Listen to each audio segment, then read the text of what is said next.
Yeah, we're live. Hi, guys.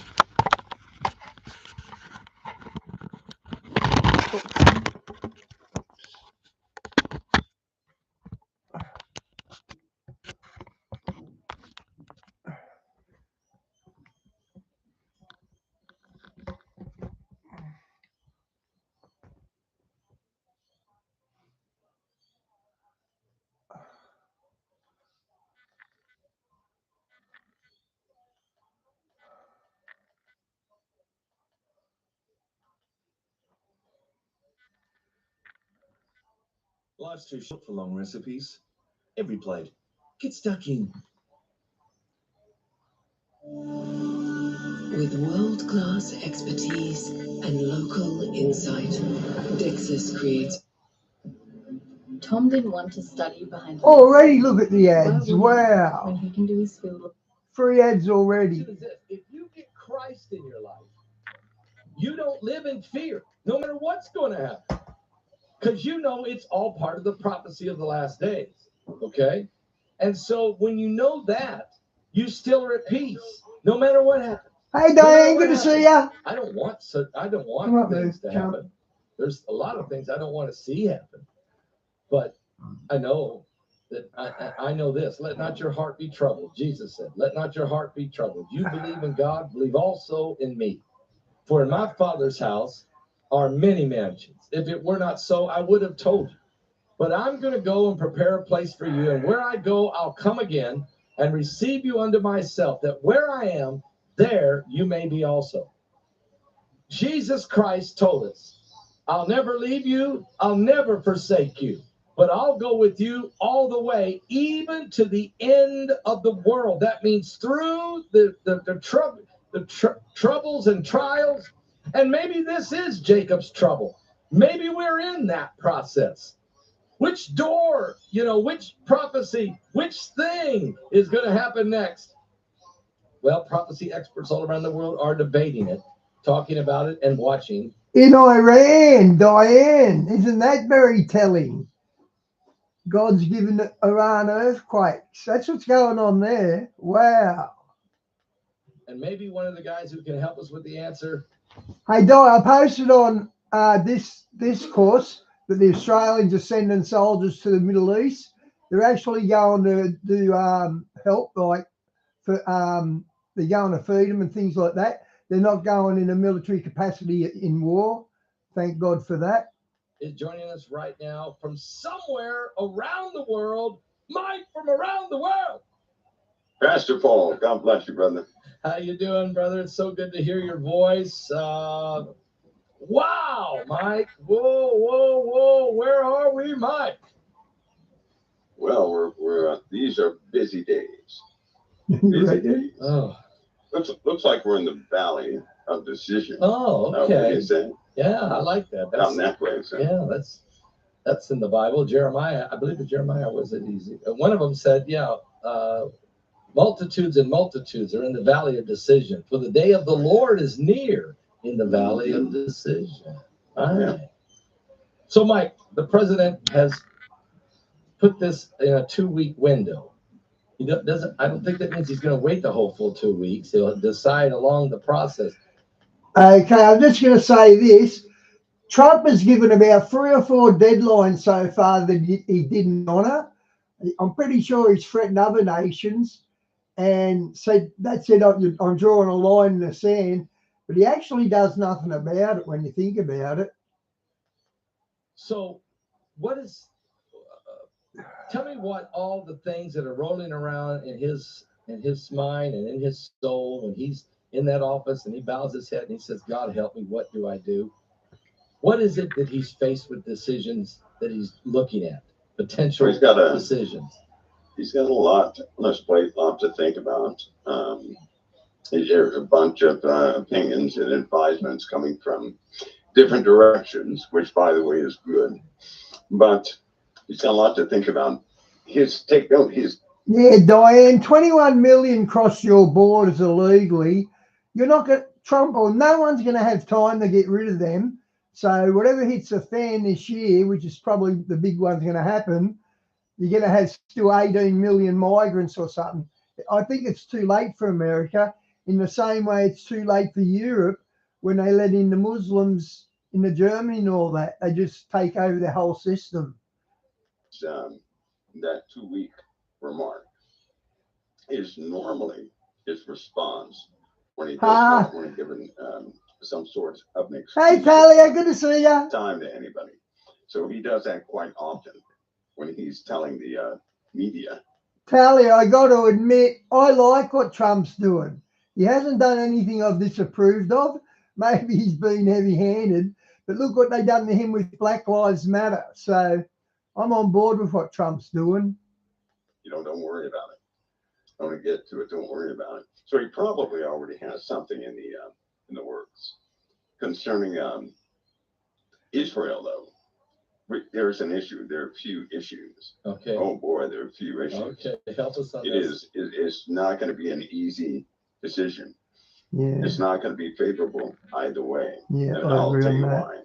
First of all, Israel, and hopefully nobody start bashing the decisions of Israel, but they have declared, or they have put forward, they're determined to totally obliterate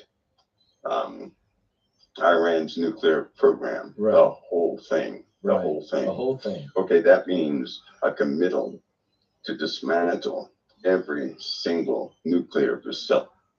Iran is an Arab nation, but their rulers, they're not Arab. They're, what are they? Plenty. Hang on. Yep. With or without the USA. Yep. Okay. That's a pretty big declaration. So they're going to be working towards that. Now, the USA, if we, of course, we're the only ones that have the capability to carry the GBU-57. What's that? Penetrator. That's the big one? That's the penetrator bomb, the bunker buster. Mm-hmm. It's the daddy of the, or let's say the big brother of the GBU-28, which was another bunker buster, which they actually developed in 28 days. Really? Yeah, they took howitzers, some of the old surplus howitzers, and they turned those into the GBU-28s, which, by the way, is a pretty big one. But there's a problem with that bunker buster. I don't think that people understand the full stats of that bomb. No, I don't. And what has to happen in order to get to the actual facility at Fort Ellen. Also, those reactors that those nuclear sites, Israel has to be very careful because there are a few sites that are Russian made. Health insurance costs causing blood pressure to soar, yet some still not comparing. Sir, find a...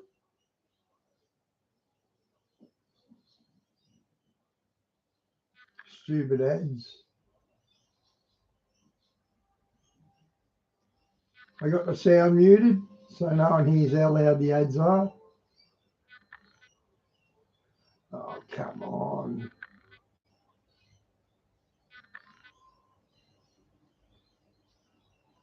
MGZS Hydro Plus, where efficiency and power. We're bringing you more than just the headlines. Here, the truth comes first. A media brief. Okay. Bashir. So I think Bashir, Russia might have totally built that one. Well, there are 5 sites that contain Russian reactors. Here's the issue, though. That there are 2 of those, specifically 2, that are vulnerable for meltdown. So if you hit them, it's going to ruin. You mean they'll melt? Than radiation? So if you hit them, they would just explode. They'll start to melt down. They'll release all that uranium. They will totally obliterate. If you hit that, all the graphite's gone. If the graphite's gone, there's nothing to slow down all those particulates coming out of the uranium going all over the place. Talia, I think they're all Muslim except for Israel. Nobody wants that. And if you look at the flags surrounding Israel, the countries, Their flags are red, white, green, and black, the same colour of the four horsemen.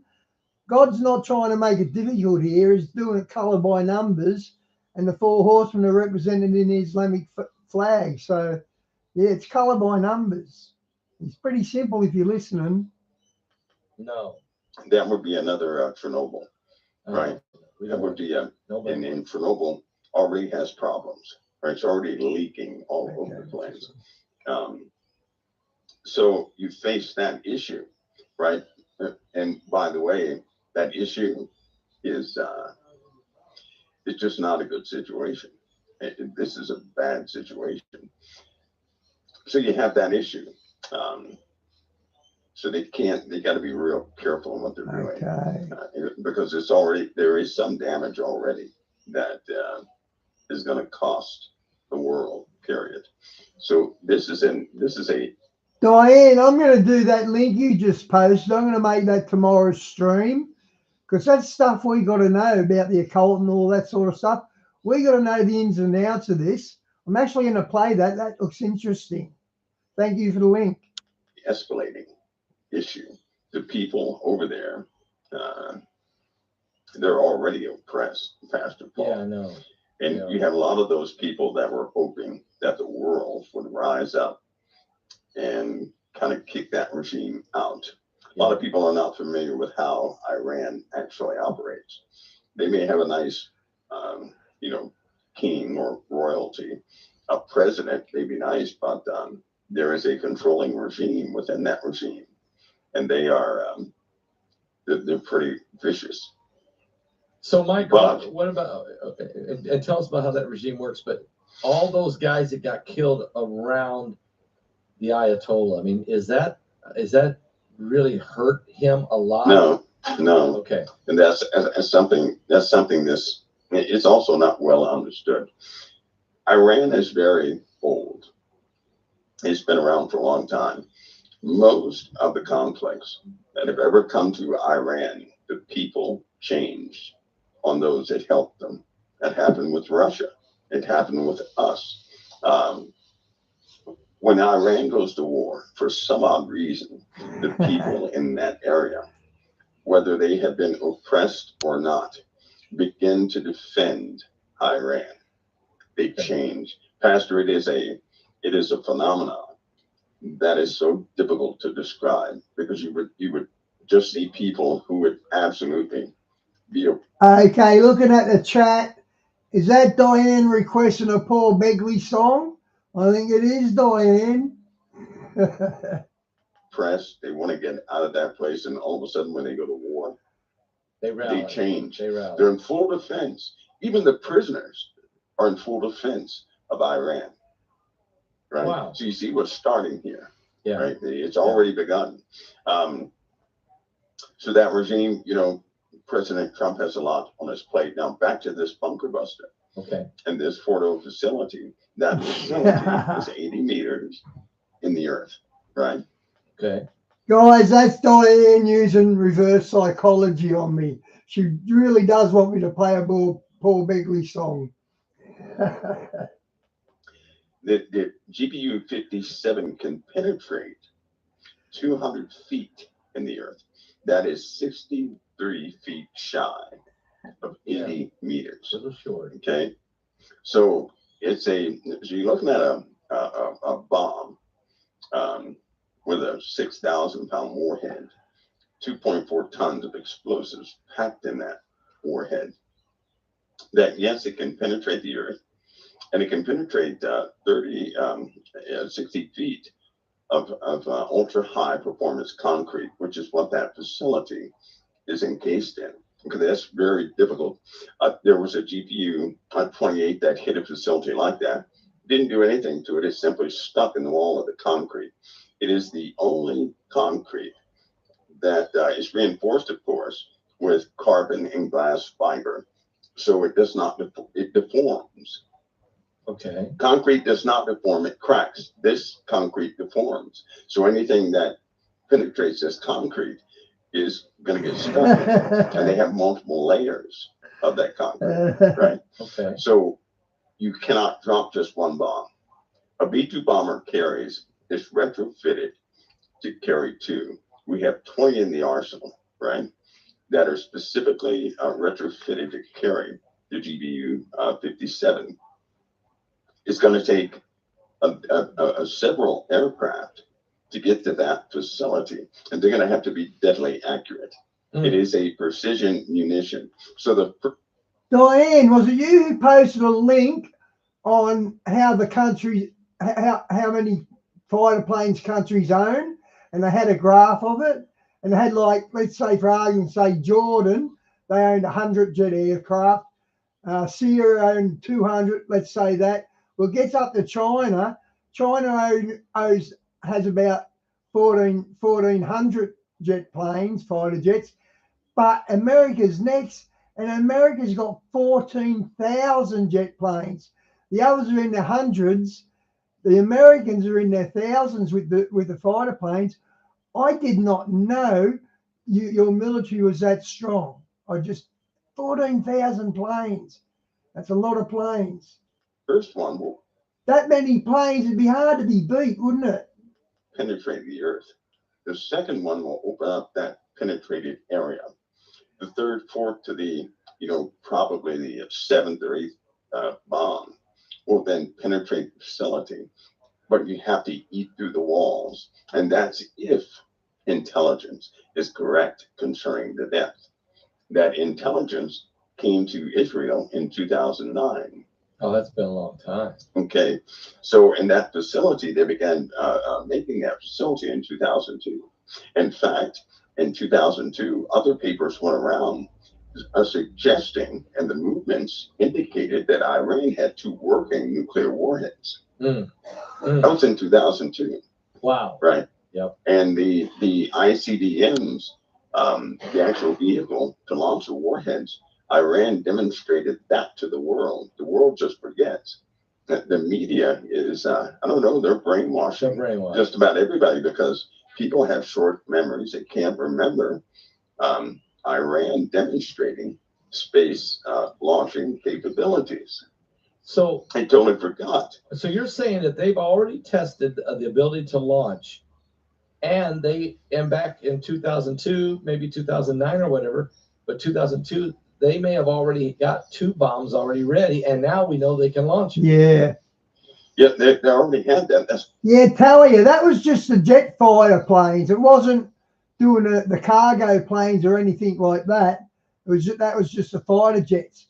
14,000 fighter jets, and the closer is China. The closest is China.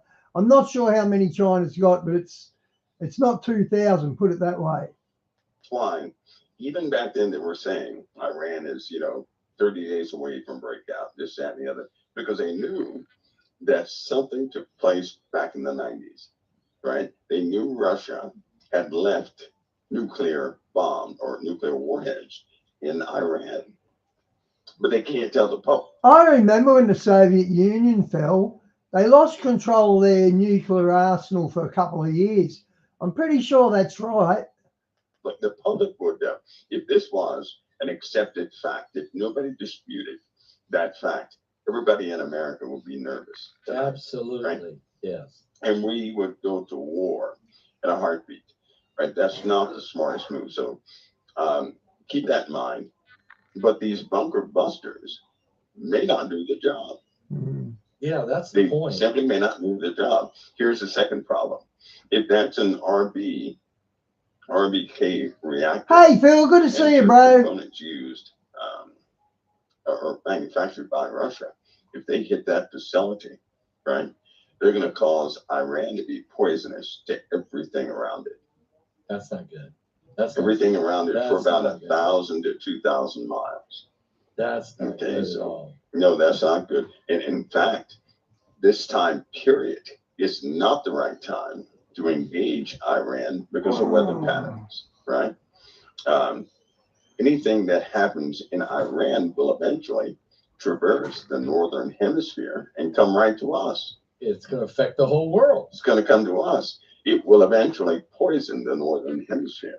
So you're talking about a potential, especially with Iran, the potential of contamination is too high. Now we know that biblically, something happens so bad they have to burn weapons for 7 years. Yes, they do. The only time you would ever do that, right, is if they are contaminated with nuclear, biological, chemical agents.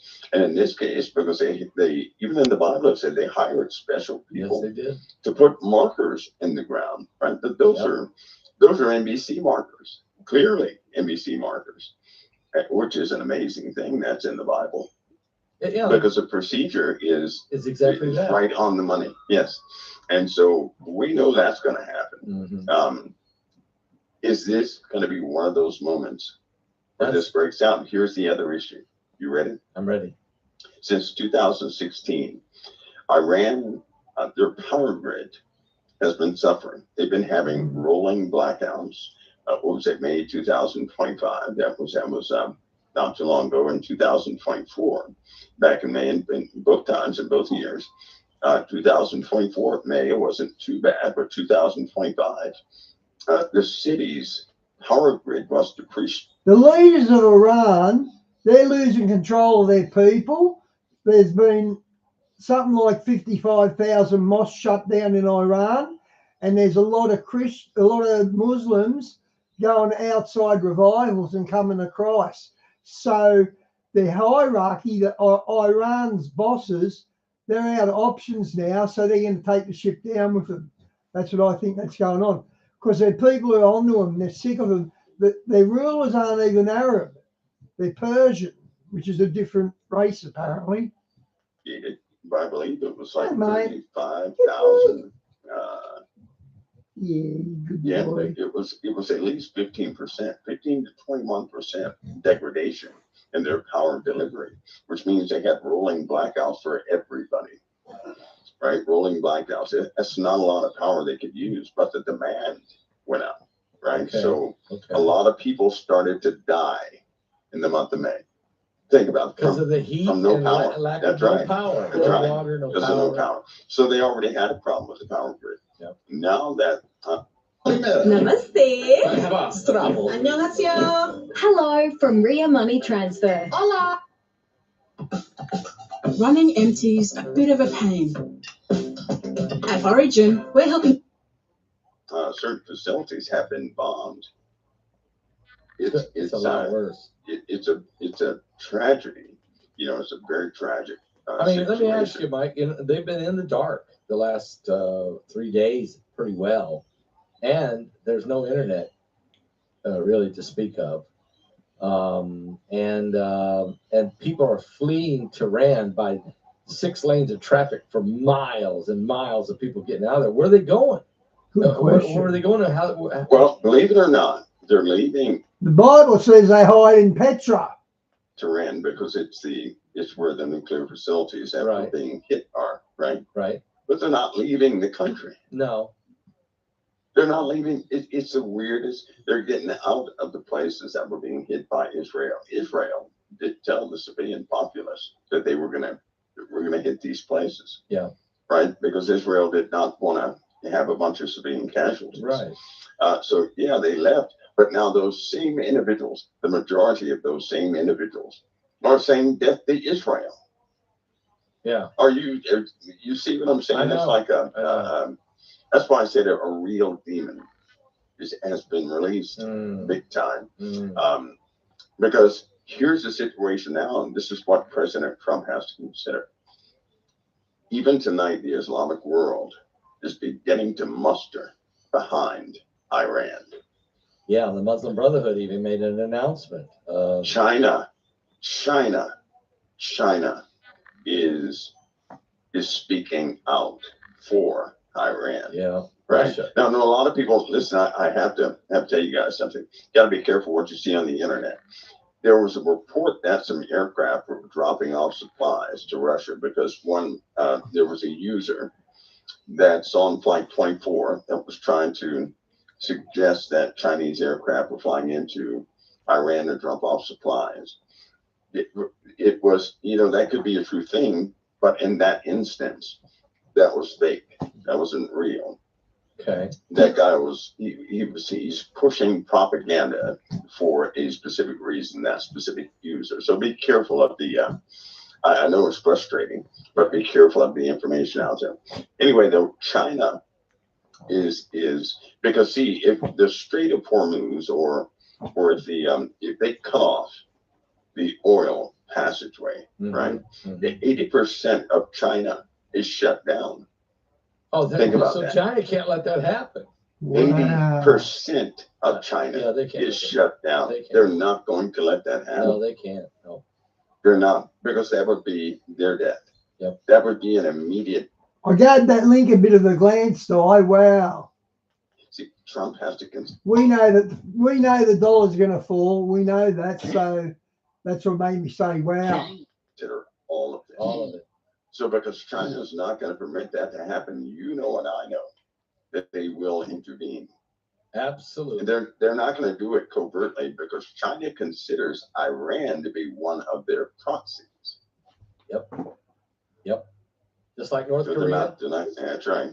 They're not going to go for that. So we are in a situation that I know a lot of people would desire. I would desire some sort of political resolution to this. Yep. That would be, peaceful.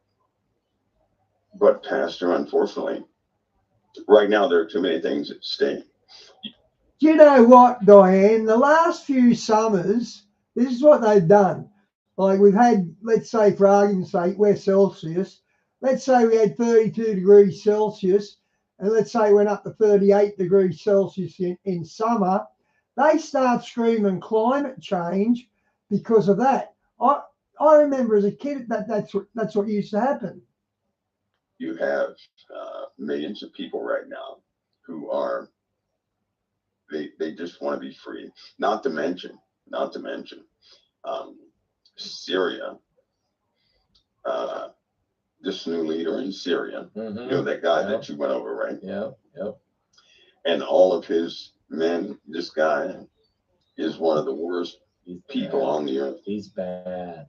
He's one of the worst people on the earth. Even right now, it's one of the worst. Wonder who they're talking about. I missed who they're talking about. People on the earth. Okay, because there's a situation right now that's being associated with Iran and Syria. And they are, this guy from Syria is talking to France and he's all over the place. In fact, hear me on this, Pastor. This guy's visiting all the places that nobody else in the Middle East could visit like that. He's doing things nobody else ever did. Nobody else ever did. This is why I was concerned. He's actually enriching. He has enriched a lot of people already. Okay. And it's this guy. Keep your eyes on that guy. Mm-hmm. Keep your eyes on that guy. Mm-hmm. I will do that. He's doing things nobody else ever did. But this guy's a tyrant. There are so many women out there who were slaves in Syria. And, this guy is the one responsible for most of that. Him and the people he promoted, right? Him and the people he put in positions of power. One of the main rapists is now the general of the armies. Right? One of the guys who kept the women prisoners, who pulled their hair out every single day. When I say pull out, I mean pull it out where the scalp bleeds, right? Yeah. Who had them living in lice and bug infested blankets and everything. It's a sad situation, but those women are devastated. They've been liberated, taken out of their countries, but they're totally broken because now they really have no voice because of this guy. Yeah, this guy. There's no. And Mike, I've been identifying him as because I know what he was. I know who he with the Al Qaeda and Al Nusra, and the fact he fought against the American soldiers in Iraq, and we put him in prison for 5 years. This guy is a murderer, a butcher, and there's nothing good about the guy. And I wonder in the Bible when it talks about the Assyrian, could he be the Assyrian? I mean, maybe. I don't know. But he's not a good guy. He's not a good guy. Yeah, no. Well, in the Word, the Lord used a pretty harsh individual to correct his own country who totally turned their back on him for a while. But then he destroyed the Assyrian for thinking that he did that himself. But this guy, Pastor, this guy he has bedazzled everybody he's ever talked to.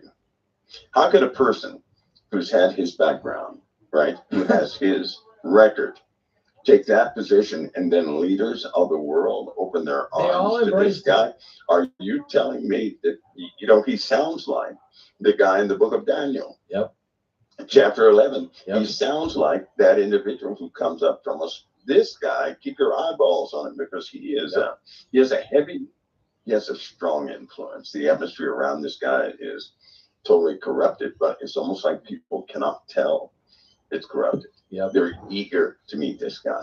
And those who have been in power, they don't like him.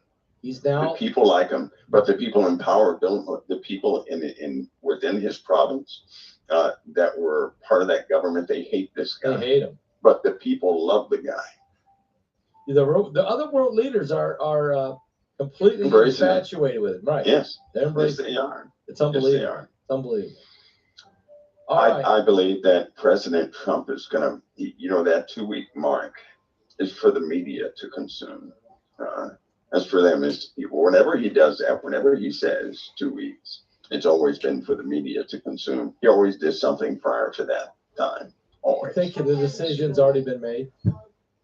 I think he's leaning towards a specific direction, but again, he has a lot to consider. This is a serious situation for the people who are in Iran, for the people in Israel, and for some of the people with us. Because don't think for a minute that Iran didn't have their fingers in the activities that were taking place in the USA today. I can't go any further with that, but don't think for a minute they're innocent of it. They're doing things in this country, even right now. Yeah. So we have to look at, Trump has to consider all the things. He has to look at what does it mean? Does this unite the Arabic world? He has to ask himself, what does China do if this thing gets bigger? He has to ask himself, what is Russia? Tally, I've got a little stove, and you can put fire underneath it to cook, like the army when you go in the army, when you go on a bushwalk, you take your rations with you. Well, it comes with a little stove. What you can put something under it and then cook your food. Should do, and then, oh, by the way, what about these?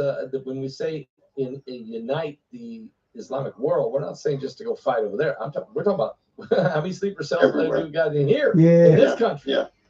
Autocorrect can make you sound crazy, can't it, Talia? That's right. So I mean, Trump's got all that is weighing heavy on him. He does. It's a sticky situation. It really is. You got to ask yourself why, because a lot of people are listening to propaganda again, and they said, well, Israel's going to take out Iran in a very short time. How in the world are they surviving? Right? They're still surviving. It's kind of like the Ukraine and Russia, where everybody said, well, Putin is finished. He's out of ammunition. This, that, and the other. Putin's dead. He's got cancer. He got blown up or something. No. You really have to watch that propaganda, because they're spinning stories left and right now. The only anchor in this would be biblical prophecy, in my opinion. So, and earlier tonight I did this, Mike. I asked the question. I said, "This is a defining moment. Which is going to happen? These are things could happen. We could go into Ezekiel 38, okay, because the nations involved in that are actually involved in this situation." Or we could go into Jeremiah 49, which is when the four winds of heaven, God said he rains fire down on Iran and scatters them into the country. You just need to see some identification. Passport, credit card, my Bolo membership card, photo of me from 1993 with lasers. There's no need to overshare personal details. Connect ID. Cyber criminals are continuously on the lookout for new ways to make money. These bloody ads. Where's Vast when you need him? He loves the ads. Block malware, ransom.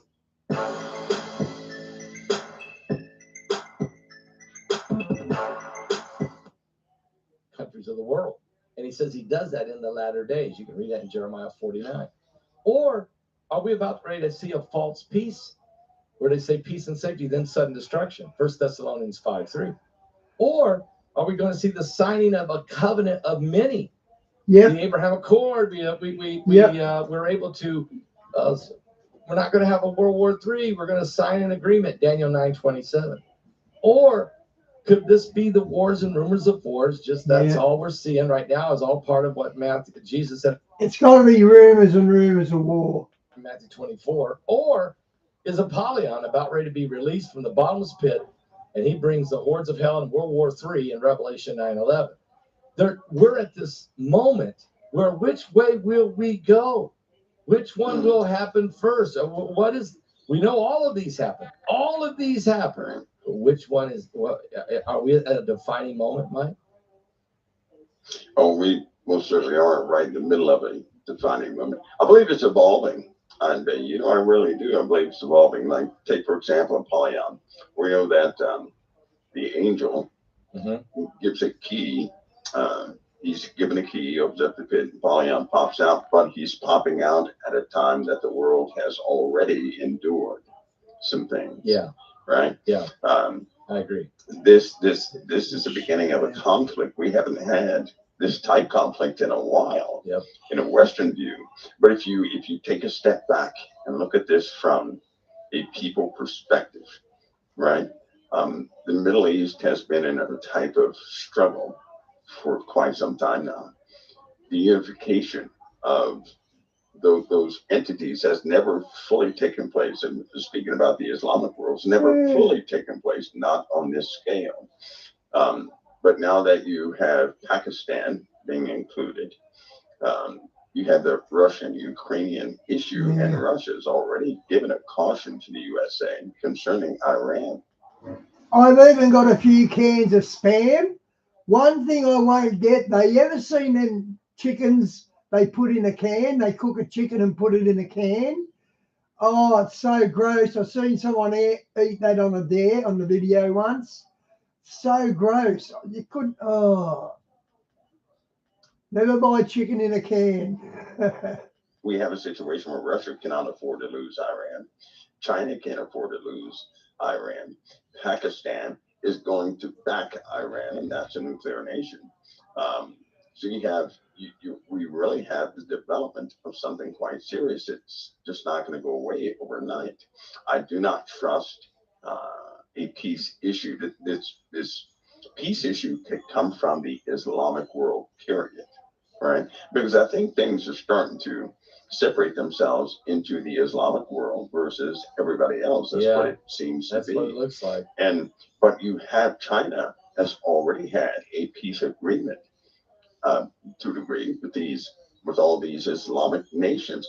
In fact, prior to this attack on Iran, China was attempting to push the USA out of the Middle East because they had staked their claim in too many places in the Middle East, making large investments and this, that, and the other. This war has totally messed that up. It put it on pause for a minute. But the relationship of the Islamic nations with China, they're solid. I mean, they're solid. Yep. And now Russia has no choice but to back. Because if they lose Iran, they're going to fold up too. Yeah, you said if Russia's Iran and Iran's Russia. Talia, trust me, if you saw this chicken in the can, you wouldn't eat it because it comes with all this gelatine, that sort of gelatine chickens get. Oh, it's so gross. Right. They're one and the same. They're going to fold up. I haven't got anything to filter the water yet. You can get rocks to filter the water. Diane's put links about that. That's really all I need to do, though. I got enough food for a while. It's just like you hear people talking about Israel is saying they have air superiority, right? Right. Okay, the USA that's already been disputed. Russia has a very high intensity. They have high coverage of that entire area that was installed in 2021, right? So they had an early warning system that covers blankets the entire area. Any aircraft that flies over Iran, they can see it intimately. They just have not acted, right? So I hope that this bravado does not lead I hope no one gets prideful. They understand that, right? You know, they can't turn into murderers doing what they do. And this pride is just going to ruin the whole thing, because if Russia acted, they could knock every single aircraft out of the sky almost instantly. So, right? so they have the interceptors ready. They just have not used them. They haven't used them. And because... See, that 14,000 jet fighters, I think that might have been fake news, because Mike's saying they can handle whatever planes they're going to put up, whatever America's going to put up. If they've got like more than 10,000 more planes, they wouldn't be able to cover it all. So I don't think that.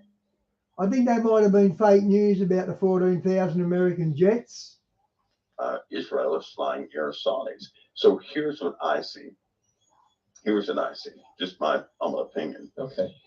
In this conflict, I do believe that the USA is going to run into problems, right? Whether we drop the bomb or not, we're going to run into problems. I agree with you. That's going to isolate Israel. Yes, it will. Benjamin Netanyahu has already made his decree that he will continue. He's going to totally take down all of that nuclear. And guys, keep in mind, they've still got about 50 or 60 hostages of Israel. So why should Israel come to the peace table and they got hostages? Bugger Iran, go after him, Netanyahu. Let him know who's boss. It's God versus Allah, and I'm on God's side. Their infrastructure. Yep. Right? Yep. Now, that declaration is going to be known by everybody. After maybe a week or so, the world is going to begin to look at Israel as pure aggressors. Yep, they're going to condemn them like they did with Hamas. That's right. But this time, they're going to bring in everybody in their defense, and the USA is going to have no choice. We're going to have no choice. We could go to their defense, but due to our position, you see what's happening now in the USA. You have half the Republicans, they say, yep, you know, go to war, and you have the other half that says no. Yeah. Right. So you certainly have these people who like war. They're somehow meshed into the party. They're starting to speak up, and it's divided. That decision is divided. So we're going to look how greedy Paul is. He's got a webinar happening again for $25 or something, and he's the only person there. So what? He can't have a week off. He's got to squeeze everyone for the last drop because he's got nothing interesting to tell us. We're going to be neutralized as far as our decision to bail Israel. So he sells webinars to his own site with no guests or anything. Out. Not by war. They don't need bailed out by war. They're going to have to be bailed out by way of some sort of council at the UN when these charges come forward, because they're coming forward. Yeah, that's what I see happening. In other words, we have the veto power, one of the five, but what if we get boxed in? That's right. And all of a sudden the United States says, look, we can't. I mean, there's only so far we can go. I mean, Talia, we had our power go down for 4 days about 2 months ago. And that 4 days, it was so boring. There was absolutely nothing to do. Yeah, it was horrible. There's the danger of that happening. That's right. Then around the same time, our our modem blew up, and we had to get a new modem. So we didn't have Wi-Fi for about 4 or 5 days either. Then when we got that done, one of the fuses went in the garage and blew the fuse box, and we had to get a new. This has been a horrible year for me in that regard. Electricity hates me this year. We've been kind of boxed into this whole situation, haven't we? No one wants the USA in war, right? No, nobody wants it. No. But because Benjamin Netanyahu has said he's got. Nobody wants the USA at war, as the USA has been picking fights for 30 years. To take down all those nuclear facilities. He's committed to it. If he does that, right, he's going to exhaust. He's going to exhaust too much from Israel, and somebody's going to say, "Don't give them fuel to continue this," because they can't have these air Saudis without us giving them JP1 jet fuel. Yeah, we're They can't not providing take that. one, We're but providing that's right. They have orders of fuel. We fill those orders of fuel, then they fly. They can't fly without us, right? We have intimate interactions with operations, especially. Talia, when the modem blew up, Gabe and I went to a Salvation Army hostel where they sell secondhand stuff.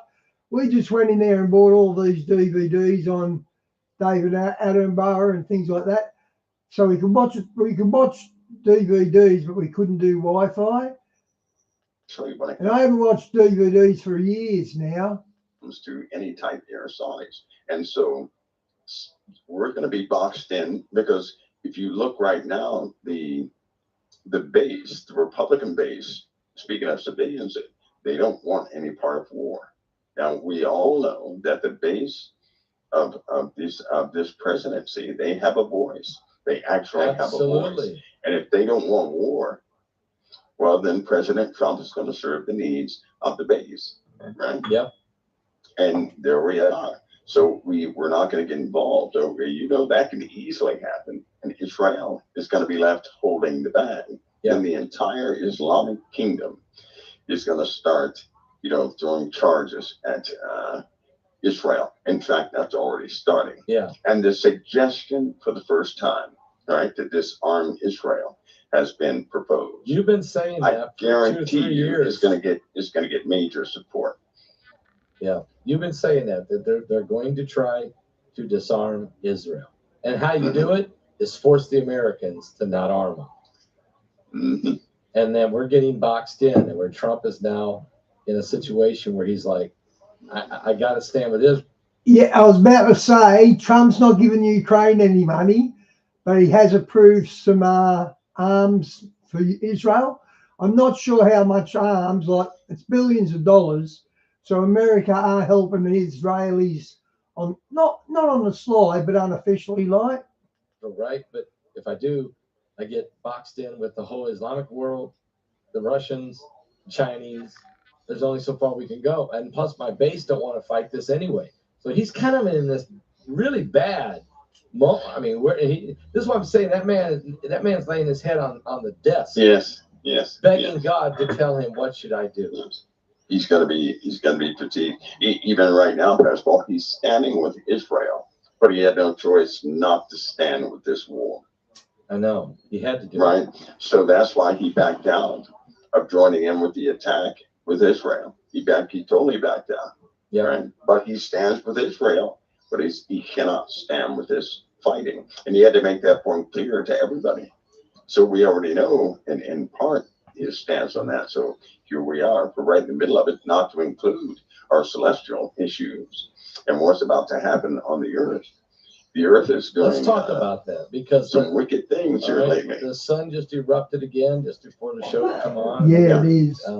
But we have fireballs raging over top Texas a couple nights ago. But this binary system is certainly coming into play.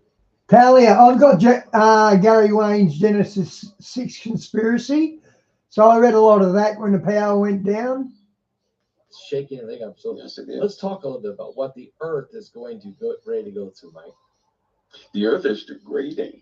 It's really starting to degrade. And, I had a hope. It was just a hope that possibly for the sake of the people, certain events would be pushed out about, What do you want to be when you grow up? With ease, expertise, and great value. Know how to grow with UniSuper. No more worries about cleaning up after them, no concerns about pet illnesses, and no fear of them causing chaos at home. This AI-powered smart pet offers incredibly realistic companionship, simulating 98% of real tactile feedback.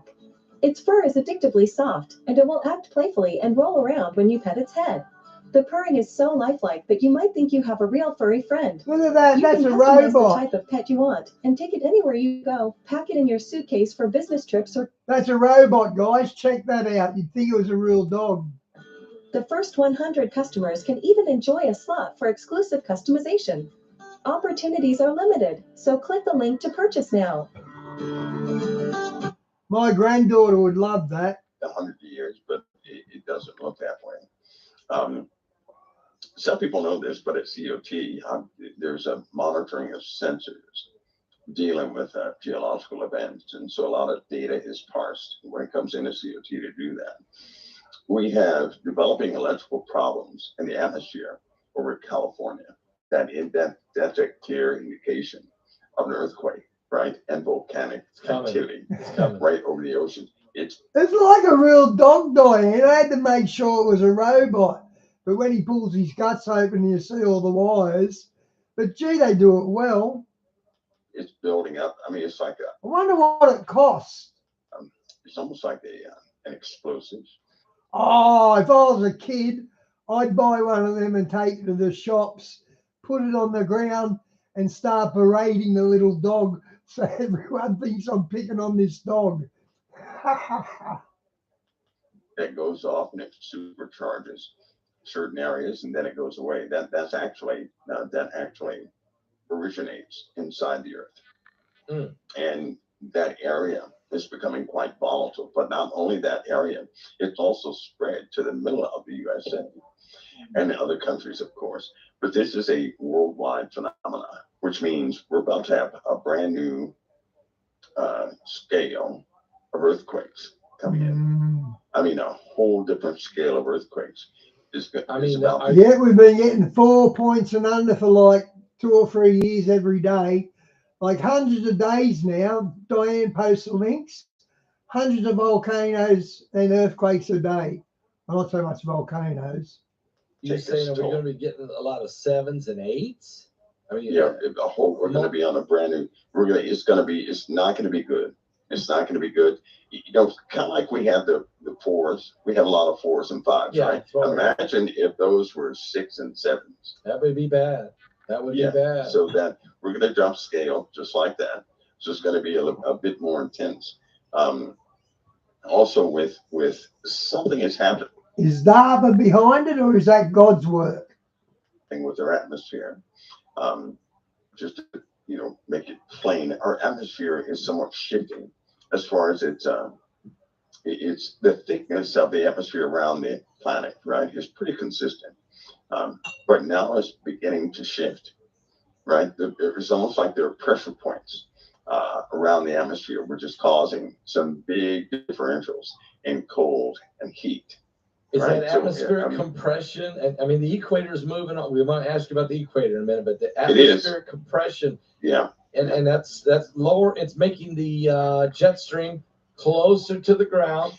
And it's not uniform, and that's a problem. Wow. It is not uniform. So what that means is we're going to have, just imagine in the middle of, say, August or September or something like that, that you have in America, you have certain, say the Midwest. The Midwest is, say it's 90 degrees in the Midwest. Hey, Shawnee, good to see you. It's 125. On the West Coast, it's 65. Then when the sun falls on the East Coast, it goes to 125. On the West Coast, it goes up to 125. And right dead center of the country, it freezes. The actual freezing. So these temperature differentials, right, are going to cause some big time issues on the crust of the earth. Whenever you have a formation of differentials of temperature like that on the crust of the earth, you weaken the bonds of the earth. So you have a potential for cracks in the soil and everything else. That means you're going to have a higher potential of plate shifting. And with the sun doing what it's doing and these external influences, there's nothing that can actually, there's no equilibrium to that issue. So it's going to get a bit rough. So as far as geoactivity, and as far as some of these weather conditions that we face, we're going to go to a brand new level of these weather conditions, and people are already having problems with rain, right? Oh yeah, there's flooding. When it rains, it pours, basically. Yes. Yeah. Yes. 4 inches of rain in half an hour. When in West Virginia had their problem, 4 inches of rain in half an hour. That's crazy. In the mountains. Crazy. That's crazy. And that's just San Antonio just had an unbelievable. It got a month's worth of rain in 6 hours? Or something crazy. Right. And isn't this their third time they had a month's worth of rain? Yeah, they keep having this problem down there. Yeah. Yeah. So it's becoming I had to double read that comment before I got it. norm. So again, people are going to be frightened by the forecast. They're going to be frightened by a simple forecast. And then when our atmosphere alters, I believe that all of us will know, right? All these things that are coming, at first they come subtly, and then all of a sudden we're going to have some pretty massive changes. We're going to have pretty massive changes that we can actually see. Well, let's talk about the equator, because I know you brought this up in the past. It's moving. I mean, it's still moving, and nobody can stop it. Yes, it is. It's still moving, Pastor Paul. It will eventually, it is calculated to end up in Chicago. Okay, if it goes to Chicago, then that means the Arctic will completely melt. The Arctic is going to be the Arctic will be the new temperate forest regions. Chicago and all those places are going to be arid or desert regions. Yeah.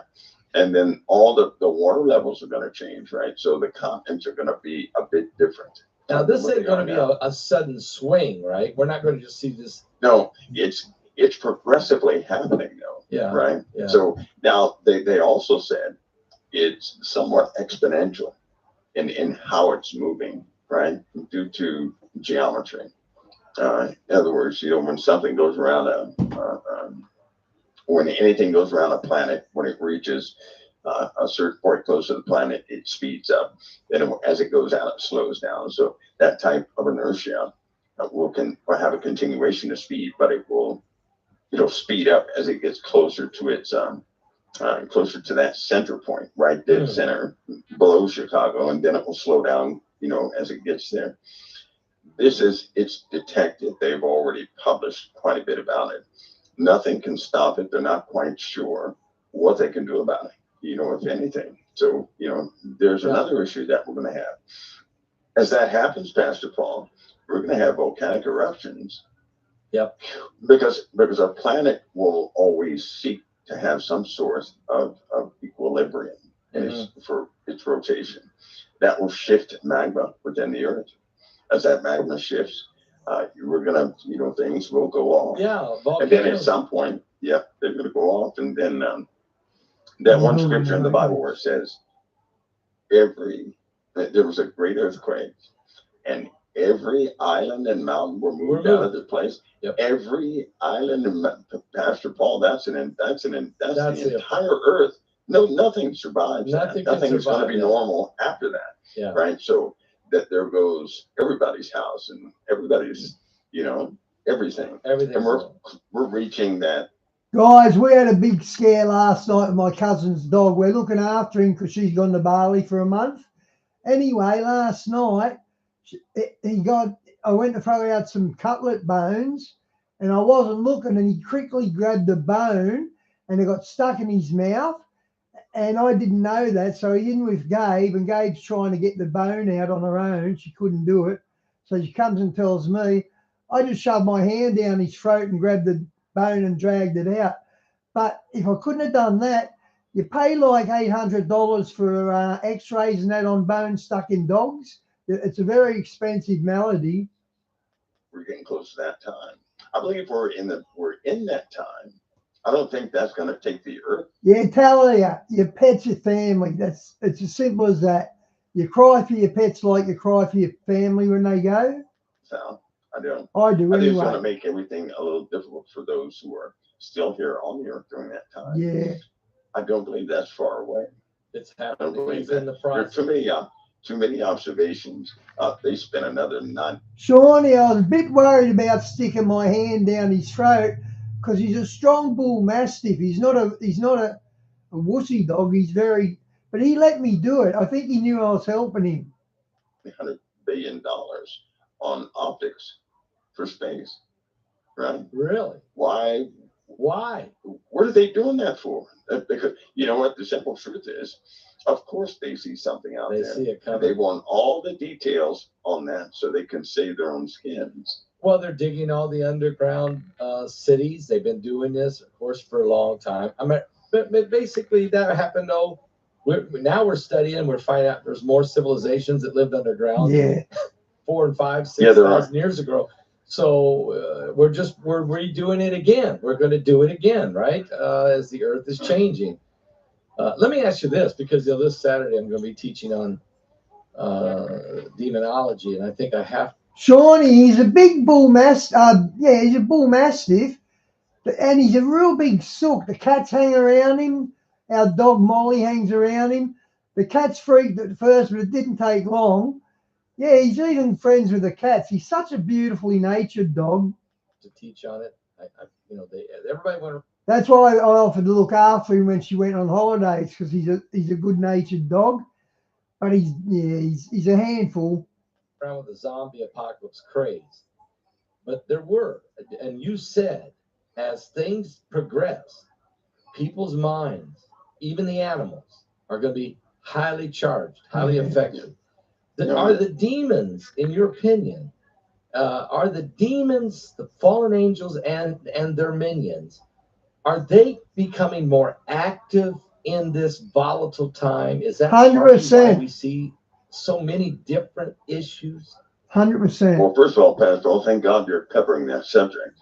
Thank you. Because that's been an area that people just don't look into, and I know it's going to hurt them.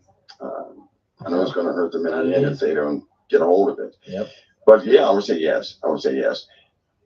Mankind's morals are extremely low, but even better than that, the hostility of the average person has increased to an all-time high. Right? Yep.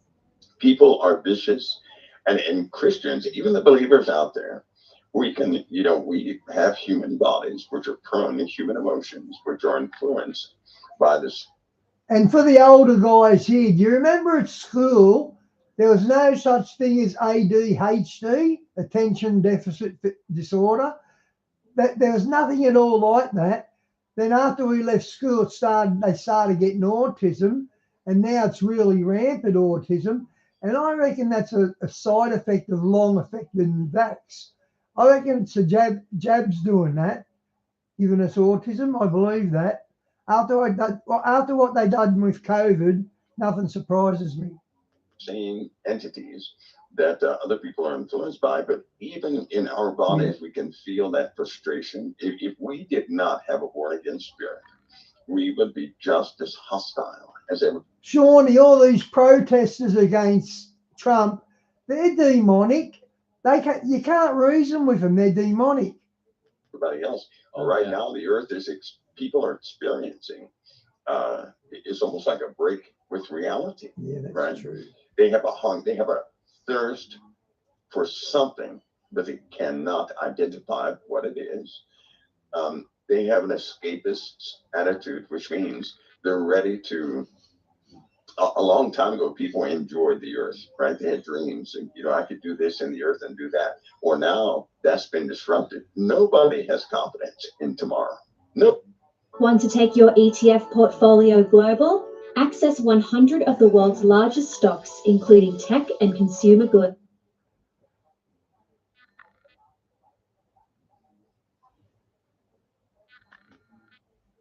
Nobody does. And in fact, when they begin to do something, they'll say, "Is this even worth it? Am I going to be around?" It's like a big question mark. You're right. And every day they wake up, they're on a hunt to find out what has gone wrong. Right? This is every day. Every day. Because I think spiritually, there's been a rising taking place, that you cannot see with the human eye, but you can certainly see it in the development of social behaviors, of how people interact with each other. You're talking about hostilities that are terrible. Just like this assassination attempt, there will be 3 more, right? Are you talking about 3 more assassination attempts? Are you talking about the one on Trump? Or what assassination? No, the one on the... Okay, do you remember Mike from Around the World had a dream of someone in a coffin on stone steps? I reckon that someone's Trump. He skirted around it before, but I think he's talking about Trump. He's the only one that's at risk of being assassinated. Who would bother assassinating the left? They don't stand for anything now. They're not in power. The one on the lawmakers. Oh, There'll be three more big time incidents. Okay. What's so funny is in Minnesota. I had a talk a few. 3 more, he just said. And my next video is 3 major events happening in 2025, and it's a complete different channel. So what did he just say then again? I know it's going to hurt them. I know it's going to hurt them in the end if they don't get a hold of it. Yep. But yeah, I would say yes. Mankind's morals are extremely low, but even better than that, the hostility of the average person has increased to an all-time high. Right? Yep. People are vicious, and Christians, even the believers out there, we can, we have human bodies which are prone to human emotions, which are influenced by the same entities that other people are influenced by. But even in our bodies, we can feel that frustration. If we did not have a born-again spirit, we would be just as hostile as everybody else. Now, the earth people are experiencing, it's almost like a break with reality, right? Shawnee, it's got to be Trump. It's the only one it could be that he's dreaming about. Because who else? Yeah, okay, I made that point already. First, for something that they cannot identify what it is. They have an escapist attitude, which means they're ready to. A long time ago, people enjoyed the earth, right? They had dreams, and I could do this in the earth and do that. Or now that's been disrupted. Nobody has confidence in tomorrow. I watched a video. Oh, I was going to say. Nobody does. In fact, when they begin to do something, they'll say, "Is this even worth it? Am I going to be around?" It's like a big question mark. You're right. And every day they wake up, they're on the hunt to find out what has gone wrong. Right? This is every day. Every day. Because I think spiritually, there's been a rising taking place, a rising that you cannot see with the human eye, but you can certainly see it in the development of social behaviors, of how people interact with each other. You're talking about hostilities that are terrible. Just like this assassination attempt, there will be 3 more, right? Oh, that's what I was going to say. 3 more assassins. That's what I was going to say. I seen this guy video. He wasn't doing a vision, but he said he was there when the restrainer stood up. And what it felt like, he said, imagine you wake up and everyone wakes up straight off the bat, good before their memories hit them.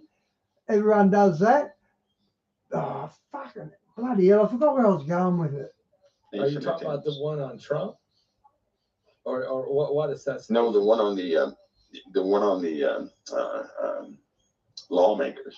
Oh, there'll be 3 more big time incidents. What's so funny is in Minnesota. That's right. Sorry, I forgot.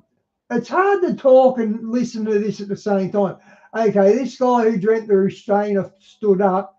He said it was like waking up, and it's like waking up in the heat.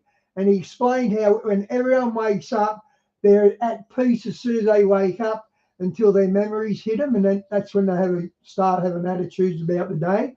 But he said once the restrainer lifted, there was no peace on the earth, and mainly because of the heat. And it did make sense.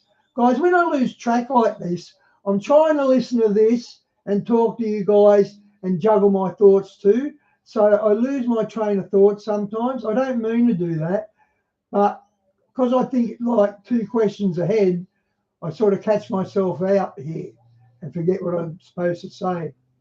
Funny is so with that, or I got ADHD. I had a talk a few months ago about that. Okay. Because I saw 4, right? Just 4 people being taken out. Well, this guy went to 4 lawmakers, didn't he? He tried to kill 4.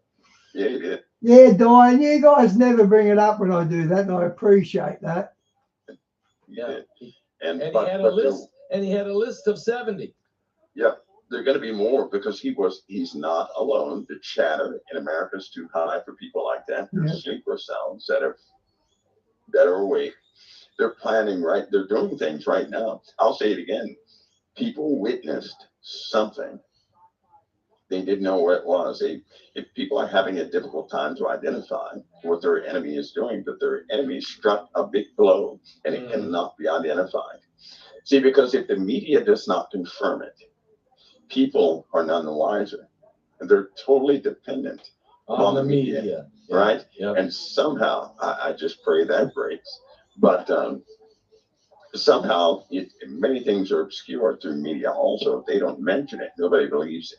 Right? Because everybody gets their facts from the media, it seems.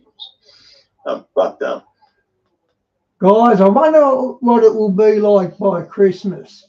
Will America be at war by then? I think so. I think we're heading for the war. Yeah, this is a big one this year. Well, that's demons, part of the problem. yes, Yeah, demons. Yeah. they're active. Oh, something else is happening too, Pastor Paul. Yeah. Something else, including death. There have been a lot of people who live in, who have set up camp, so to speak, in areas. I'll speak specifically of the USA. They have gone out to these places. There are too many complaints coming back. Even officials are complaining of hostile animals in the wild. Yeah, right? yeah. I mean, big time hostile animals. Now, it's one thing for a person to call in and say, "Yeah, I got a bear that won't."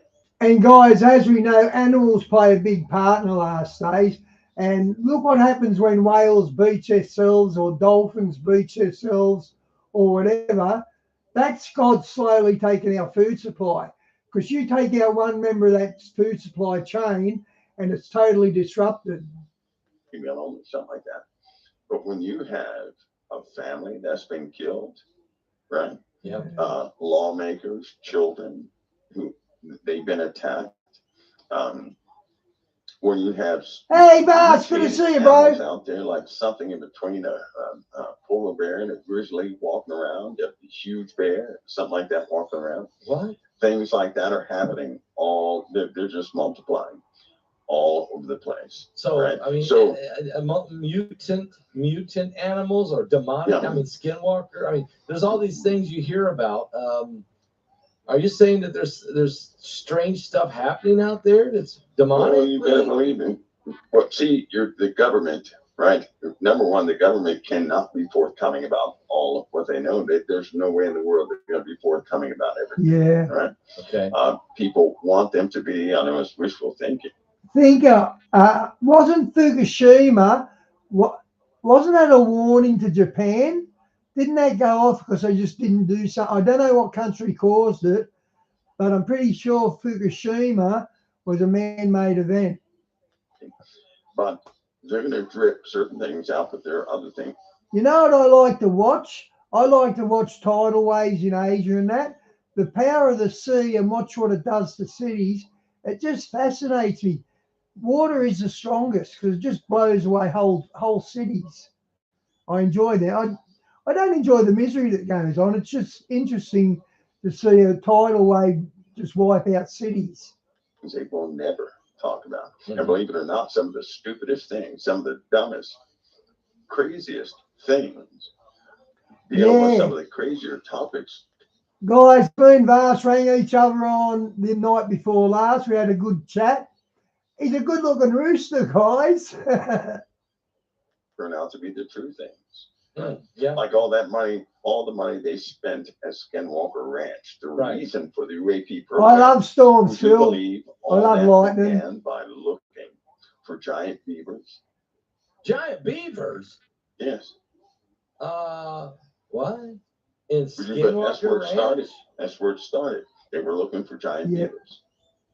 Okay, I mean, I know that people have been looking for Sasquatch, and they've been looking for the Yeti. But you didn't hear about the giant beavers. No, I never heard about a giant beaver. Right. That's the reason for some of these programs in the government, of which they devoted a lot of time and money.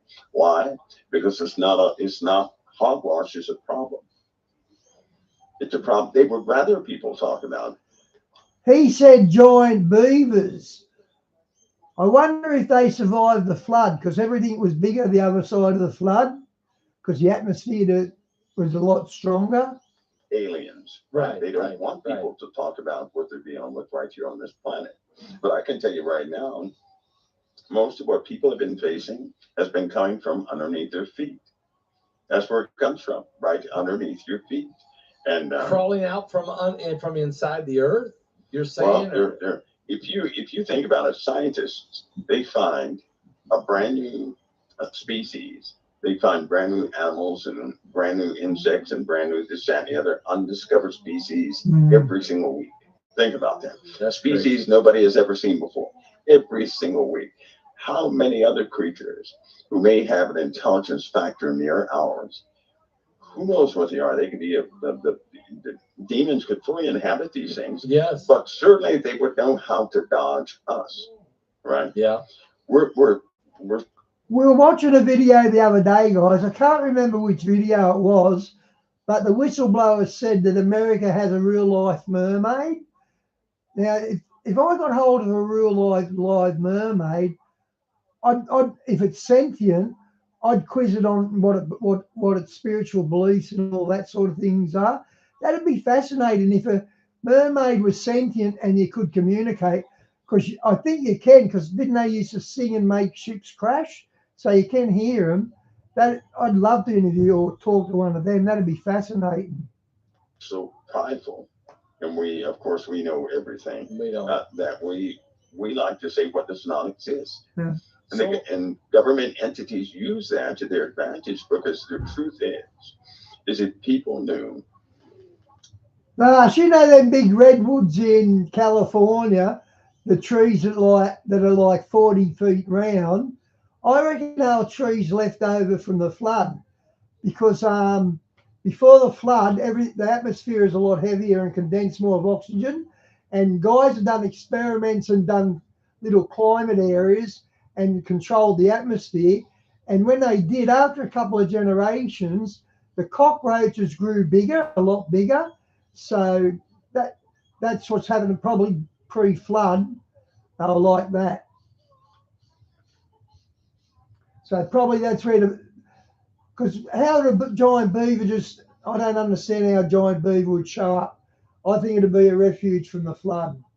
If people knew what was around them, they would so quickly forget that God's been covering them all this. A lot of people would praise God for it. They would finally find out that yes, God has been active from day one in their lives, or they would have been dead. And that mermaids are daughters of Poseidon, aren't they? There's actually mermen as well. I saw this, Ripley's Believe It or Not. It was opened in the 1890s. It was like a little museum, and it had a mermaid encased in a glass cabinet. And I'm telling you, it was a real mermaid. The eye sockets were so. And how I know, not long later, like that burnt down, and that specimen was lost. Then I saw this guy who done a whole video on mermaids where he went undersea and all that. And the eye sockets on the mermaids that he showed with him, they were the same eye sockets of the Ripley Believe It or Not mermaid.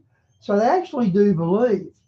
And I heard they've got tridents. They actually use tridents.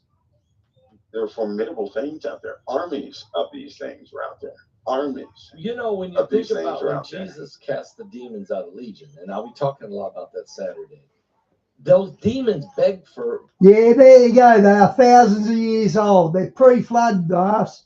I believe in a 6,000-year-old earth. I don't believe in all the other stuff. Begged Jesus to let them stay in the coast, because they were like territorial demons, right? And so he let them go into the hogs so they can possess. Mas, isn't it good how no matter what someone brings up, someone else on the channel will know about it and they'll put their 2 bobs worth in? That's brilliant that we can do that. Animals. The hogs, though, were so violent, they just ran down and jumped in the Sea of Galilee and drowned. But those demons didn't die. They just went into something else. People. They like that. The nature of demons. Yeah. I tell women all the time, a woman will say, I don't understand why the evil person did that. Don't try to understand it, because you would have to have the mind of a demon to understand it. Wow. The same way we like to shake hands and embrace each other, mm-hmm. they love to maim and kill each other. I mean, it's just, yeah, but it's true. It's true. That So they have an inverted love. Satan comes to kill, steal, and destroy. You know, that's what he wants. That's what he does. That's their fulfillment. That's their fulfillment. They So when they're hugging somebody, they're acting kind of like if we were to get our point across, they would act nice to get their, to try to infiltrate. But their natural nature is destruction itself. It is hatred. It's murder. It's all those things. So hopefully nobody tries to understand them. But these things are all over the place. What do they call these giant beavers? I mean, how big are we saying? The size of a man? What are we talking about? 7.5 foot. 7.5. There those beavers. Then you have the other giant. There's another giant mammal that they were looking for also. Right? It's similar to a dog, and they were found in North America a long time ago. They're quite, they have shaggy hair, similar to a dog. They were looking at those too. Here's the problem though. You ready? I'm ready. On film. Yeah. They have the holes that open up and these things crawl through holes right in the middle of the air. Wait, in the middle of the air? They have it on film. Holes in the air? Wait. When people see these orbs, right? You know how people are fascinated with these orbs? I am not fascinated with orbs. These orbs will come, they'll come, right? You see them all in the trees and flying, and people are fascinated when they stop. 100% Christian teamwork.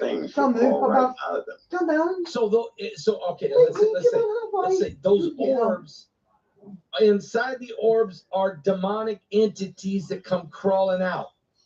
Is what you're saying? Yeah, they open. Well, look at them drones 6 months ago. They had entities inside the drones. You can see it moving around. Coming from a portal. That's on film. That's on film. Are these portals? Well, when guys, you may not know this, but okay, Mike, when I wrote this book, when I wrote this book, Zombie Apocalypse, I went through and I found about 35 different actual accounts of people who would strip down naked, superhuman strength, bite on people, eat people's faces, and they had Talia, I was going to do a joke about the 7 feet beavers, but I think I better not. I don't think this is a channel to talk about beavers in that way. Laying around, or they would quote scripture. This was the same. Okay, so then I went and did 2 DVDs about this. I did DVD, the first one, and then I did DVD, the second one, Zombie Apocalypse 2. I call it. What I did was we went into a cemetery that is notoriously in Lafayette, Indiana, that has been known to have manifestations, including orbs. I said, let's go in the middle of the day.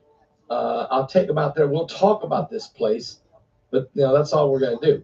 But here's what I didn't know. When I would walk over to a certain tomb, and this is an old cemetery with tombs above ground, tombs. When I would walk over by a certain tomb, there'd be orbs that would fly. Diane, I do a couple of channels now. I've got this channel where they're lefties and they hate Trump, and I just troll them for fun, but I'll use the beaver on them because this lefty one, it's really left-wing propaganda with the Pride March and all that. It's one of them channels. So somehow I'll slip the giant beaver in there. Around me, but I couldn't see them. The camera picked them up. Yeah. We didn't know it until we went to when we went to put the film together. I was like, what is those orbs? And it was always around this one tomb.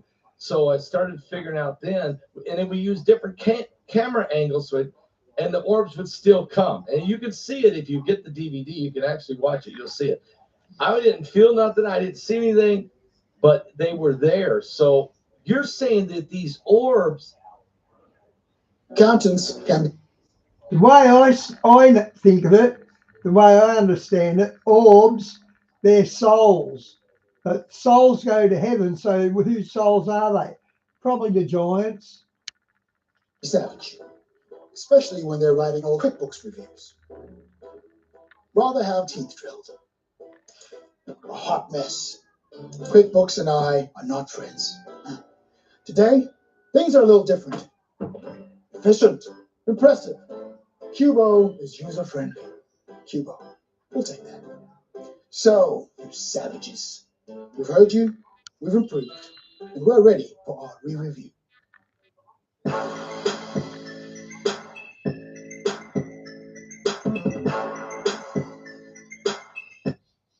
This is the all-new MGZS Hybrid Plus, where efficiency and power come together as one. Are little portals? Are they little portals? Well, they may look like a little orb, right? Okay, yeah. But this is why I keep saying that time is for us. Time is not for the spiritual side of anything. Time is for human beings. It's for us. Time and space are intertwined. Yes. Right? Yes.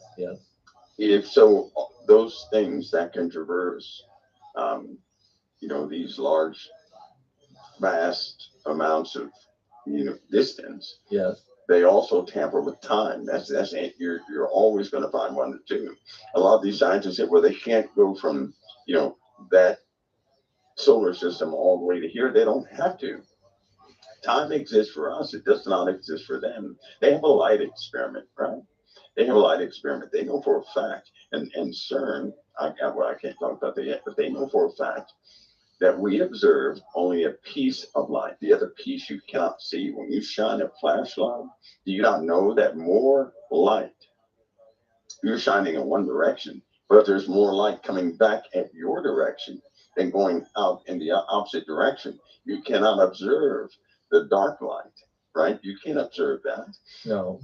Everything is in balance, but the speed of light, right? We can observe the speed of light. The speed of light is calculated through observations and just some primal tests, I'll say.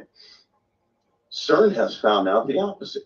They're not going to tell everybody about this. They know that the speed of light is not a barrier. They know that light is not something that just shines either. Okay, right? So it's CERN. Light is something totally different. CERN has unlocked so much.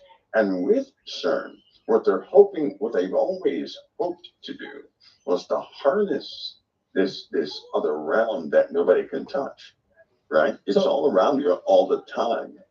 Josh Peck released a good video in the last 24 hours about CERN. But when I do CERN, it doesn't get many views. I find CERN fascinating because that's going to be the opening of the abyss. But I don't think people really get it like that. Dark matter? It can touch you, but you cannot touch it. Are you talking dark matter? Well, it's another. Let's say that dark matter is a concept. Okay. That filled in a gap that they didn't know much about. Since that time, they've already found out that dark matter is not the right word. Okay. So there's just like your desk. Your desk. Do you not know that there's more holes in that desk than matter? Yes, it's porous. Right? It's porous. But it's being held together by instruction. And listen to this. Not one particulate is touching the other on its base, on the base matter of it. So an atom does not stick to another atom. An atom gets close to another atom and is held together by photons through a nuclear force. It does not touch. So nothing on your desk is touching. It's so solid because the force is so strong you cannot move it. If you could shrink yourself, you'd fall right through it. Are we porous too? Are our molecules floating on? Yes. Nothing is touching. Everything is held together by light. Nothing is touching at the base matter of all things. Nothing is touching. Everything is held together by light or photons. Right? That's the strongest force ever. They want to harness that force. The force. Forget the atom. They want the nuclear force. They want the glue that's holding them. That holds everything together. That's right. And they're extracting methods of harnessing that glue. Right? Remember that PowerPoint I made a long time ago? That's exactly what they want. And what they have found out was that most of what we know it only covers the surface of things. It's like a person who learns all the geometry of the outside of a house, but they know nothing about the inside. Mm-hmm. And it's 100 degrees outside, and somebody says, well, it's cool in the house, and they say there's no such thing as the inside of a house, right? Because they've never seen it. In other words, if we can't observe it, we can't include it into formulas. That's right.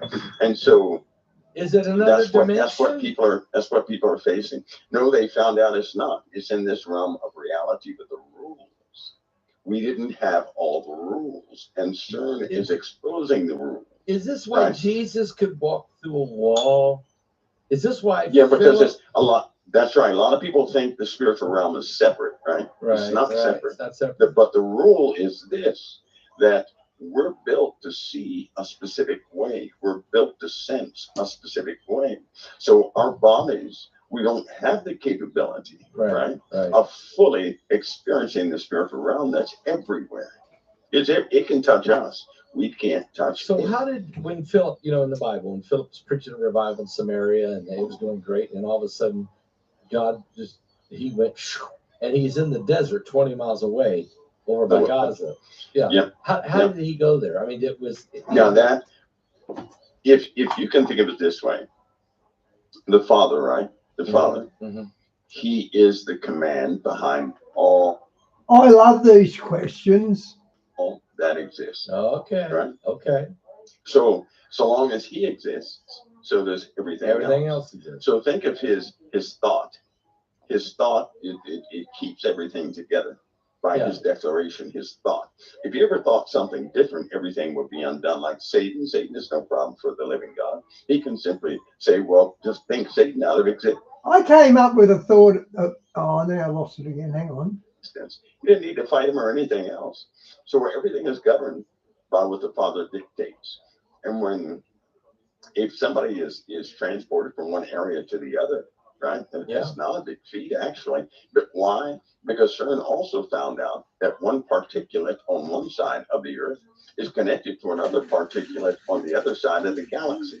And they move in tandem, right? Everything is connected. Nothing is disconnected. Everything is connected. Which, I mean, we hear that consciousness, or we can't see it, though. But everything is connected, yet everything is individual. I mean, everything's connected, yet everything is separate. Our observation, we can't observe the connection. I got you. We can't observe that. I agree. Right? It's just like if you're in a store and somebody's in their car, but they're staring at you. Now you're in the store shopping, they're staring at you. All of a sudden you feel it and you look back. So where is that connection? Where's that connection? I don't. Right? Yeah, I don't know. That's willpower, actually. That's willpower. Who's got the willpower? The guy in the car? Who's got the willpower? If anybody exercise, if anybody looks, I have a small experiment, right? Look at anybody with great compassion and what? Don't say a word. Okay. Yeah. You look at, and don't let them see you looking at them. Yep. You look at a person with great compassion and thank God for that person, right? Yep. And really put your heart towards that person and observe. They'll feel it. What happens to them. Just observe what happens to them and your entire environment. See, the Lord told us that by faith we can do things. Yes. The problem is people are trying to harness the power of faith when they don't yet realize the fullness of faith. Faith is not believing that a person can do something. Faith is believing that something is done or that God can do it. Nobody has to believe, I don't believe I can do anything. No, because I can't. know that. But I believe the Lord can do all things. Oh, absolutely. When I direct my faith towards something, I can also believe it's done. It's because that's what faith is. If I ask the Lord for something, good night, Phil. God bless, mate. Space for it. Pastor Paul, I'm telling you, faith is a substance. Faith in the Bible says faith is a substance of things you're hoping for, and it's evidence of things you don't see. So in other words, it's evidence. In a court of law, faith is considered an evidence. Okay, it's an evidence, and you can't see it. It's a substance of things you don't see, but it's evidence of things not seen. So in other words, it's a invisible, or it's a tangible. Boss, you know how you just mentioned a plasma electric universe? I seen a video in 2016 or somewhere around there where India had plasma rain, and they collected the water, and it wasn't like blood, but it was red like blood, but it wasn't coagulated, but it was plasma, and it rained from the sky in India. And at the same time, it rained somewhere else, and I can't remember that bit, so I didn't mention it. Entity. Faith is an entity. It is Like an this. actual. It's an actual thing. It's you don't see it, but it's real. Okay. Okay, what happens when you go past faith? Because I'm past faith. I know Christ exists 100%. I don't need faith for that. I just know it.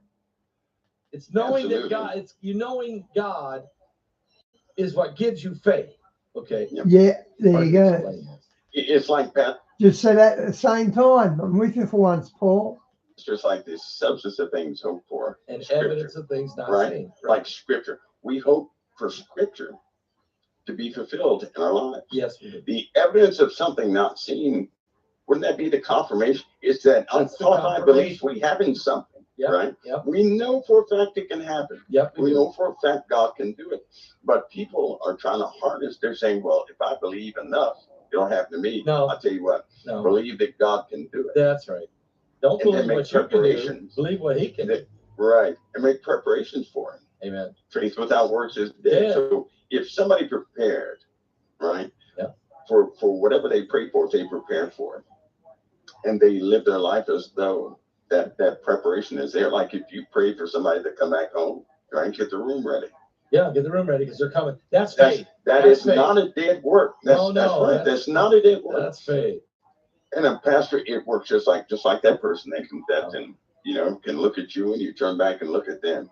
It's not coordinated. I know. It's just how things work. I know. Especially with my wife or people I know real good. I mean, it seems like you can have a connection without even being. You can be 1,000 miles away and you almost can hear their thoughts. That's right. Yeah, it's a connection, no doubt about it. That's right. Well, Mike, last Thursday, the war began. It's been a week. Now we're suspended. Israel's not going to stop, are they? They're going to keep fighting. They're probably rockets going out. They're just, but the world is holding its collective breath on what is Trump going to do. What do you think a week from today? Do we have to wait 2 weeks for Donald Trump or something? No. Will it break? No. I think Israel, right? Yep. Israel is planning to take out the rest of those nuclear facilities. Yeah, they're confessing that. They're telling the world that. Yes. If they can accomplish that. I drew targets on the nuclear reactors for them to bomb. Right. If they can accomplish to take those out, there'll be no bomb dropped. No, Trump will not. And there will be lots of talks, right? But the ongoing issue is that this regime, when they say death to Israel, they actually mean it. Yes, they mean it. I mean, they mean it. And so President Trump he's going to have to deal with that too, whether there's a diplomatic avenue or not. Personally, I do believe this is the beginning of the unfolding of a few prophecies and that it will begin to expand. Now, I don't know how long that will take, but I do believe it's the beginning I do too. of the unfolding of those prophecies. I do too. That's why Okay, that's me then, implicit faith. Because there's no way anyone can tell me I've met Jesus, not his face, but I felt him next to me, so I know he exists. I listed them tonight. I listed all the potentials, and I call this a defining moment. And I don't know which one's going to go first, but they're all going to cascade. They're tied together, and it's the unfolding. That's a good word to use. Yeah, I believe people are basketball people are. They're still degrading as far as morals go with the regular world and the saints. They still continue to pray that the Lord, come on up and get us. So as Christians continue to hold that desire, I don't believe the Lord is going to tarry in these issues. In fact, I think He's preparing us for what we're seeing, what we've been experiencing. I think it's more like preparation for the rest of it to come to pass. We may not endure all. We're not going to endure all of it. But we'll certainly see quite a few things. I believe it's the beginning of the unfolding of some things. So I think people should be ready. Yep. Be ready. Because I can't make a determination, absolutely, but I can be ready. No, but we can be ready because we know that these things in the Bible will come to pass. Prophecy will not fail. It will not stop. That's right. Just be ready. Mm-hmm. That's right. Mike, I appreciate it tonight. That was interesting.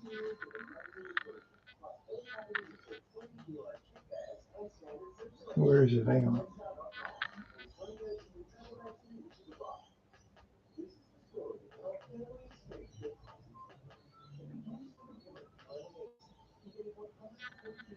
Let's say you have 50K in cash and you use that to buy a $500,000 property to live in, which means $450,000 would be the more.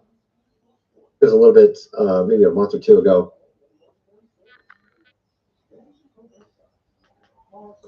A number of things were said about 2025 in the past. This is Tony. Hope you're all doing well. We got some rather curious stuff to get into. In this video, I came across some rather interesting find here. I've shown a little bit of this before. You remember back about 6 months ago, we had those, of course, drones and things of that nature flying around. Wow, I was just talking about drones 10 minutes ago. Wow. And everybody was talking about it back then, right? What was really interesting about this is that we had another conversation come up recently this month, where apparently in this interview, they were told that there was a event that, of course, Ross Coulthart, he's Australian. He got his start on 60 Minutes, so he's a respected journalist. Was going to be happening this year, very soon. And apparently those in the GOV knew all about it, but because of things they had signed, and because, of course, national, security, they're not able to disclose anything about it. And, of course, some people were wondering what it was referring to that was supposed to happen this year. And actually, it's not just them saying it. We have people that call themselves prophets that have been saying that exact same thing about this year. Yeah. We have Kim, of course, Clement, and others. And what's rather amazing is even movies telling us about this. Mm-hmm. All right. We also had a number of interviews from the late 1990s talking about something is going to happen, of course, in 2025. You had someone who worked in area, of course, 51. This man here talking about something we were going to find out about happening. And of course, it had something to do with aliens and things of that nature. Now, what's rather interesting about this is there's actually a lot of things that talk about this. We had writings from 100 years ago talking about this as well. This year, that it would happen, that they would be living, of course, among us, things of this nature. And what we're going to do in this video is talk about what they really are and how this comes back to the cataclysms, the cyclic nature of our world. Mm-hmm. We had Timothy Alberino talk about things like this recently. Actually, I think it was a little bit, maybe a month or two ago, on the Deep End podcast. And I'm going to tie all this stuff together. We have, of course, also Alice, Bailey. I like this channel. Tony knows what he's talking about, and he covers a lot of different subjects. So I really like this channel. Talking about this as well back a long time ago. And we're going to get into all this and much more as we get into this video. So it's rather curious what we're seeing going on around us right now. Obviously, it seems like they're always trying to do something, right?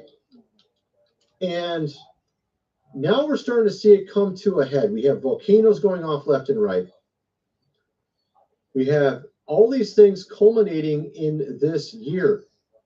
Timothy Alberino has been talking about how this year is a year of the final cycle where we could see cataclysm. I've been talking about this as well.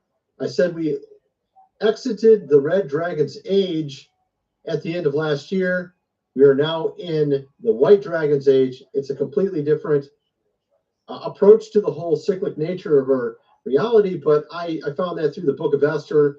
His research is through the Book of Jubilees, but it comes to the exact same conclusion. And interestingly, of course, these occultists as well we're saying the same thing. And of course, our GOV knows all about this. And they want to sort of make it go the way they want it to go. But according to those prophets out there, it's not going to go the way they want it to go. It's actually going to go a good direction. That it's going to be a great, of course, new age. And it's not going to be what they wanted. Because what they wanted was the days of Noah. That's what they wanted. They wanted them living among us. All right. So, like I said, we're going to get into all this. I had my researcher do a lot of research on this, and I kind of went through and redid this document he made sort of the way I wanted it to be. And I'm going to kind of go through all this stuff as we get into it. Prophet, of course, Kim Clement. Satan wanted to repeat what he did with the evil titans that we saw, of course, in Genesis, the pagan ancient world, which, of course, they called it the Golden Age back then, by the way, which, of course, it wasn't. The devil always labels it the exact opposite of what it is. That's why they named the medieval times the Dark Ages, when it's literally the opposite of what they say, right? Now, God is going to manifest a true, of course, golden age of Goshen.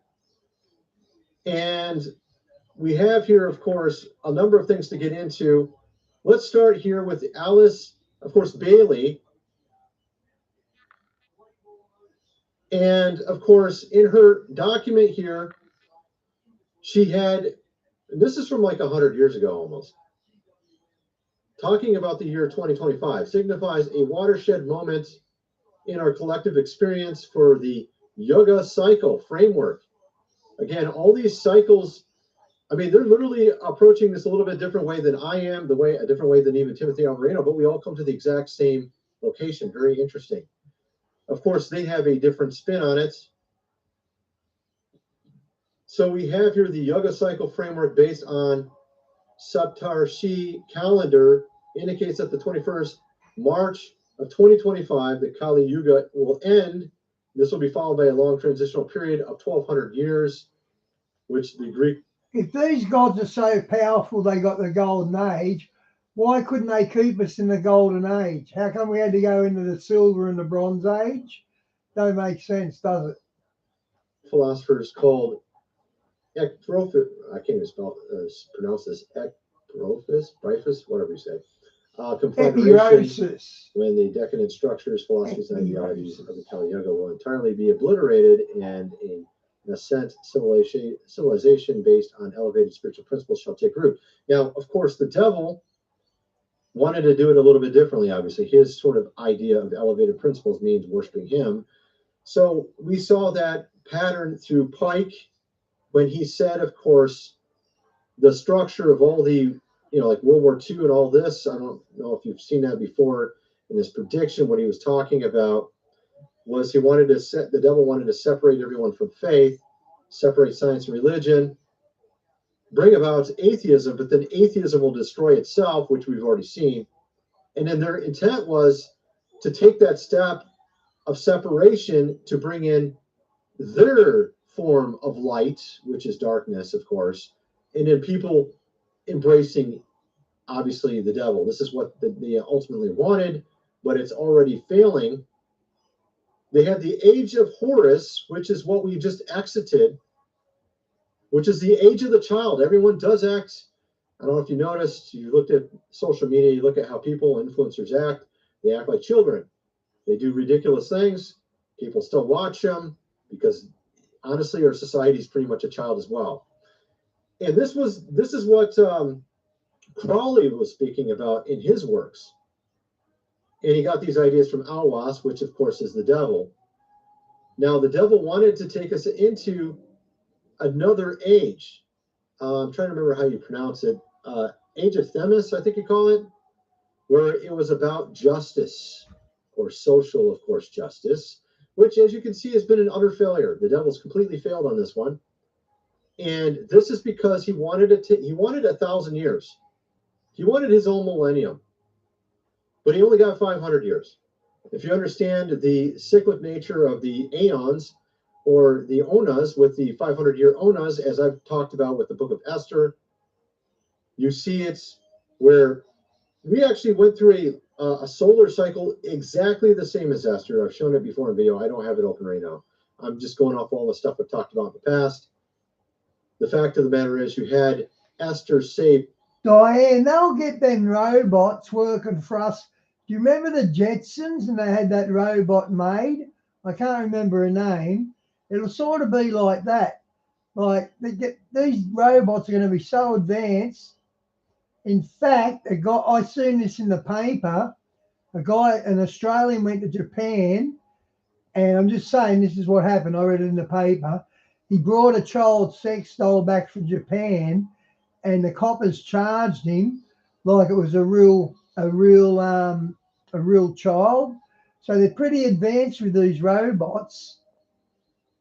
He got jailed too, by the way.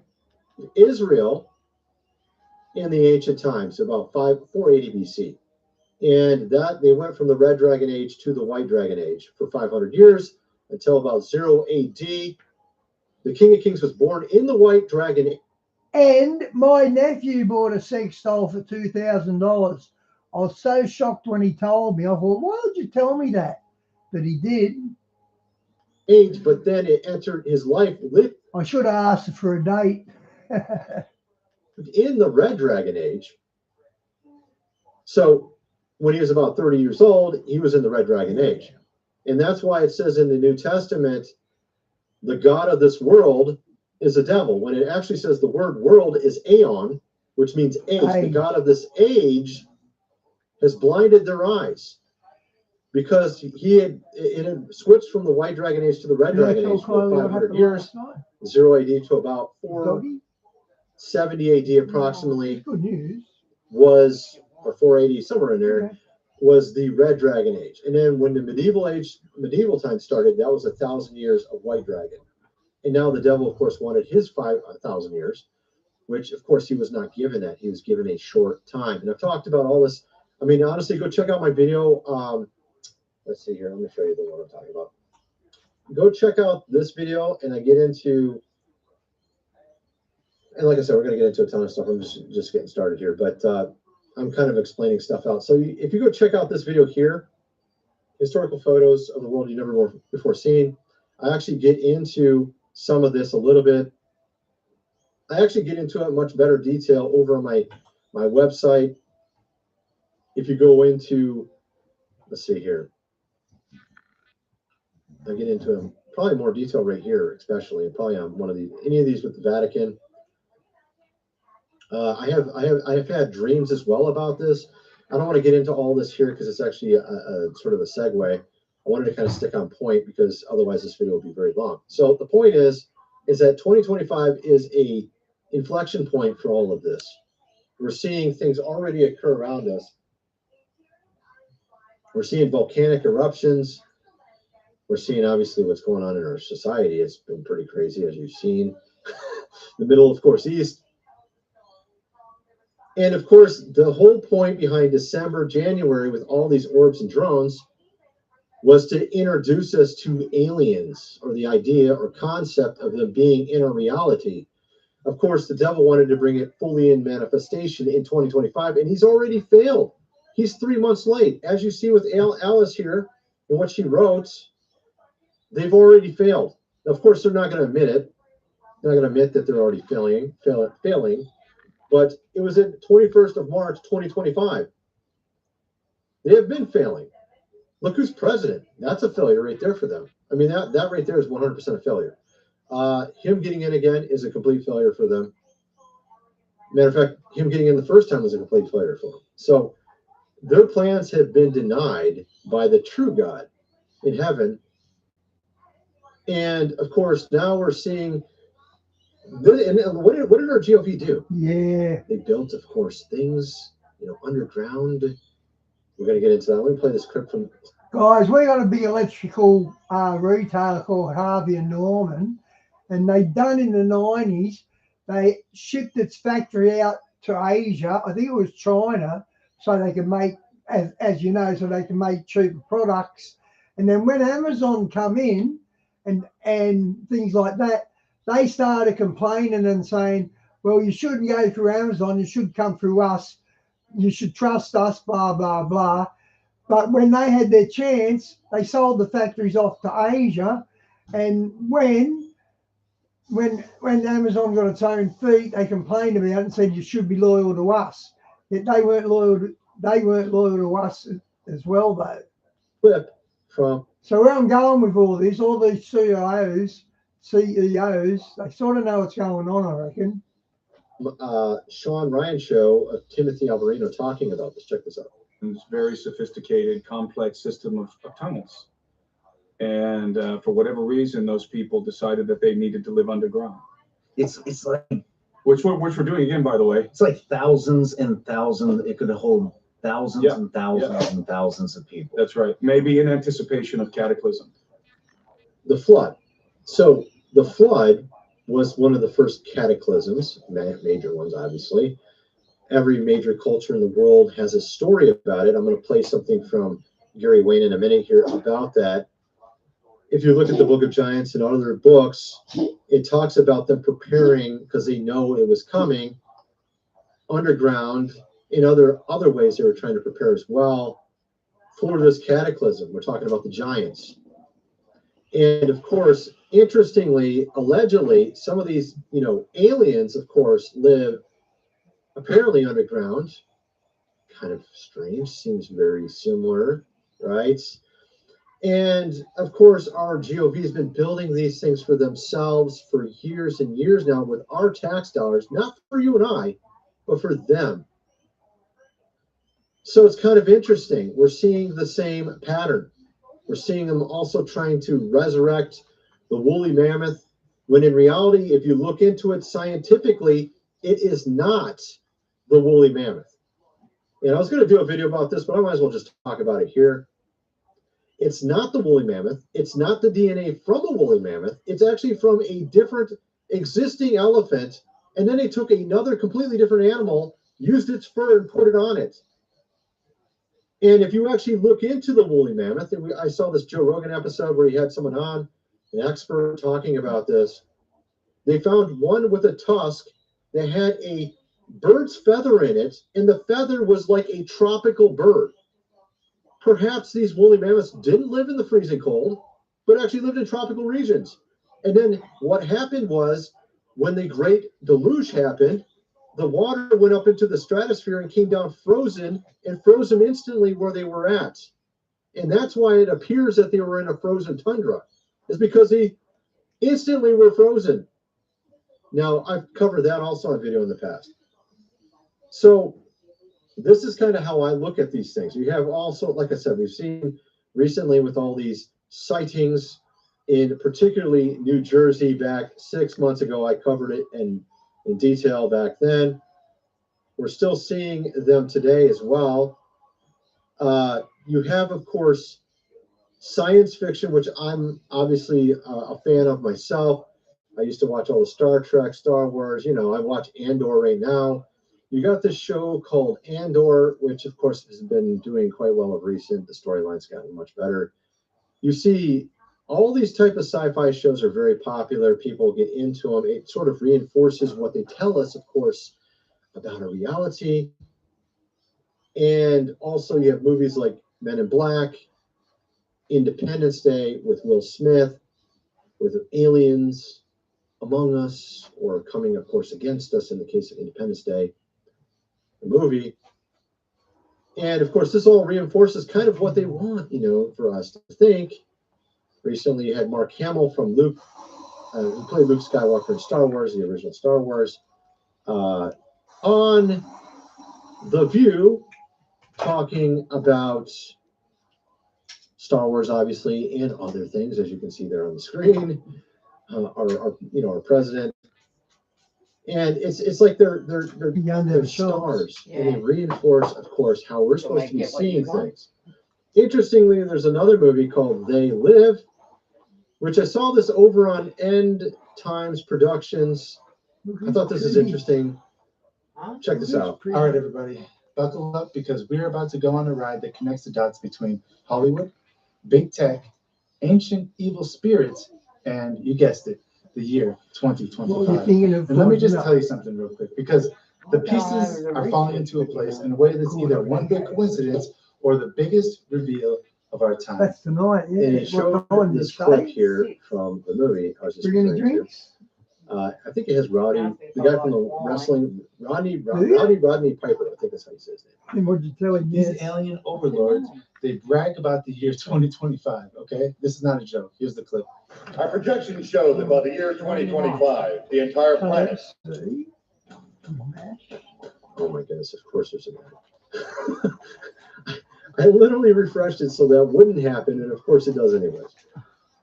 Here we go. Let's back it up again. Play this again. Our projections show that by the year 2025, the entire planet will be under the protection and the dominion of this power alliance. So you just saw. So, I mean, there's a lot of movies that talk about this. I think, wasn't there something in The Matrix? Maybe not. Maybe not. There's something curious about his driver's license. I remember that. No, 6 weeks. But chicken wing. at any rate, so you get kind of the idea. There's actually more than that. I'm going to show you more actually in a minute. There's actually multiple other things that relate to talk about 2025. I showed you Alice, of course, Bailey. We got that movie right there that talks about it. And there's actually a number of other ones. First, I'm going to mention Food Supply, 25-year shelf life. Link is in the description. 3 months worth for $4.97. Lowest price they've had in 5 years. Like I said, we're well due according to all of these different ways of looking at calendars in our ancient past. Whether you're talking about the 500-year Ona, which I got from the Book of Esther, it also ties in with King Arthur and his dream. Or if you go from the Book of Jubilees, or if you go from these weird sources that like Bailey used. What did she call it? The Yuga civilization? And there's actually other ones. They all seemingly point to this year. So it's wise to be prepared for whatever that might be. Like it's in the description, this book here, The Lost Ways, my great-great-grandfather lived without electricity, how to build a cellar, do things around the house. As he did in the good old days. Hundreds of pages. I'm sure you're going to definitely need that book before something goes out. You know, hundreds of pages illustrated. Everything you need to know if you have like 2 weeks with no power. Get the printed version, $37. Link is in the description. Also, I have a lot of deep dives on my website, Jira Videos. I have a dream. I had a dream almost 2 years ago now, I think, at this point. Let's see if I can find it here. Man, it was a while ago. And this, I only put like one video a month in this area. This is the free section. The membership section is more like 12 a month. So here's one of them right here. 8/14/2020. I think the middle class, like the poor, are going to end up in FEMA. There's too many FEMA camps to house your homeless. Almost 2 years ago, I had 2 dreams, and they were very detailed and had clues in them and led me to understand what our time frame is right now, what we're living in currently, which almost no one seems to understand. And I get into that in detail in my recent video over here. Go check it out. This one right here. I get into what time frame we're really in. And it's not the one they tell you in church. Okay? It's not. We're past the millennial kingdom. That already happened. We're 500 years past it. Shawnee, some Walmart centers have been set up with watchtowers already. So they're going to use your Walmart as well. We're at the final end, where everything is said and done end. What do you want to be when you grow up? With ease, expertise, and great value. Know how to grow with UniSuper.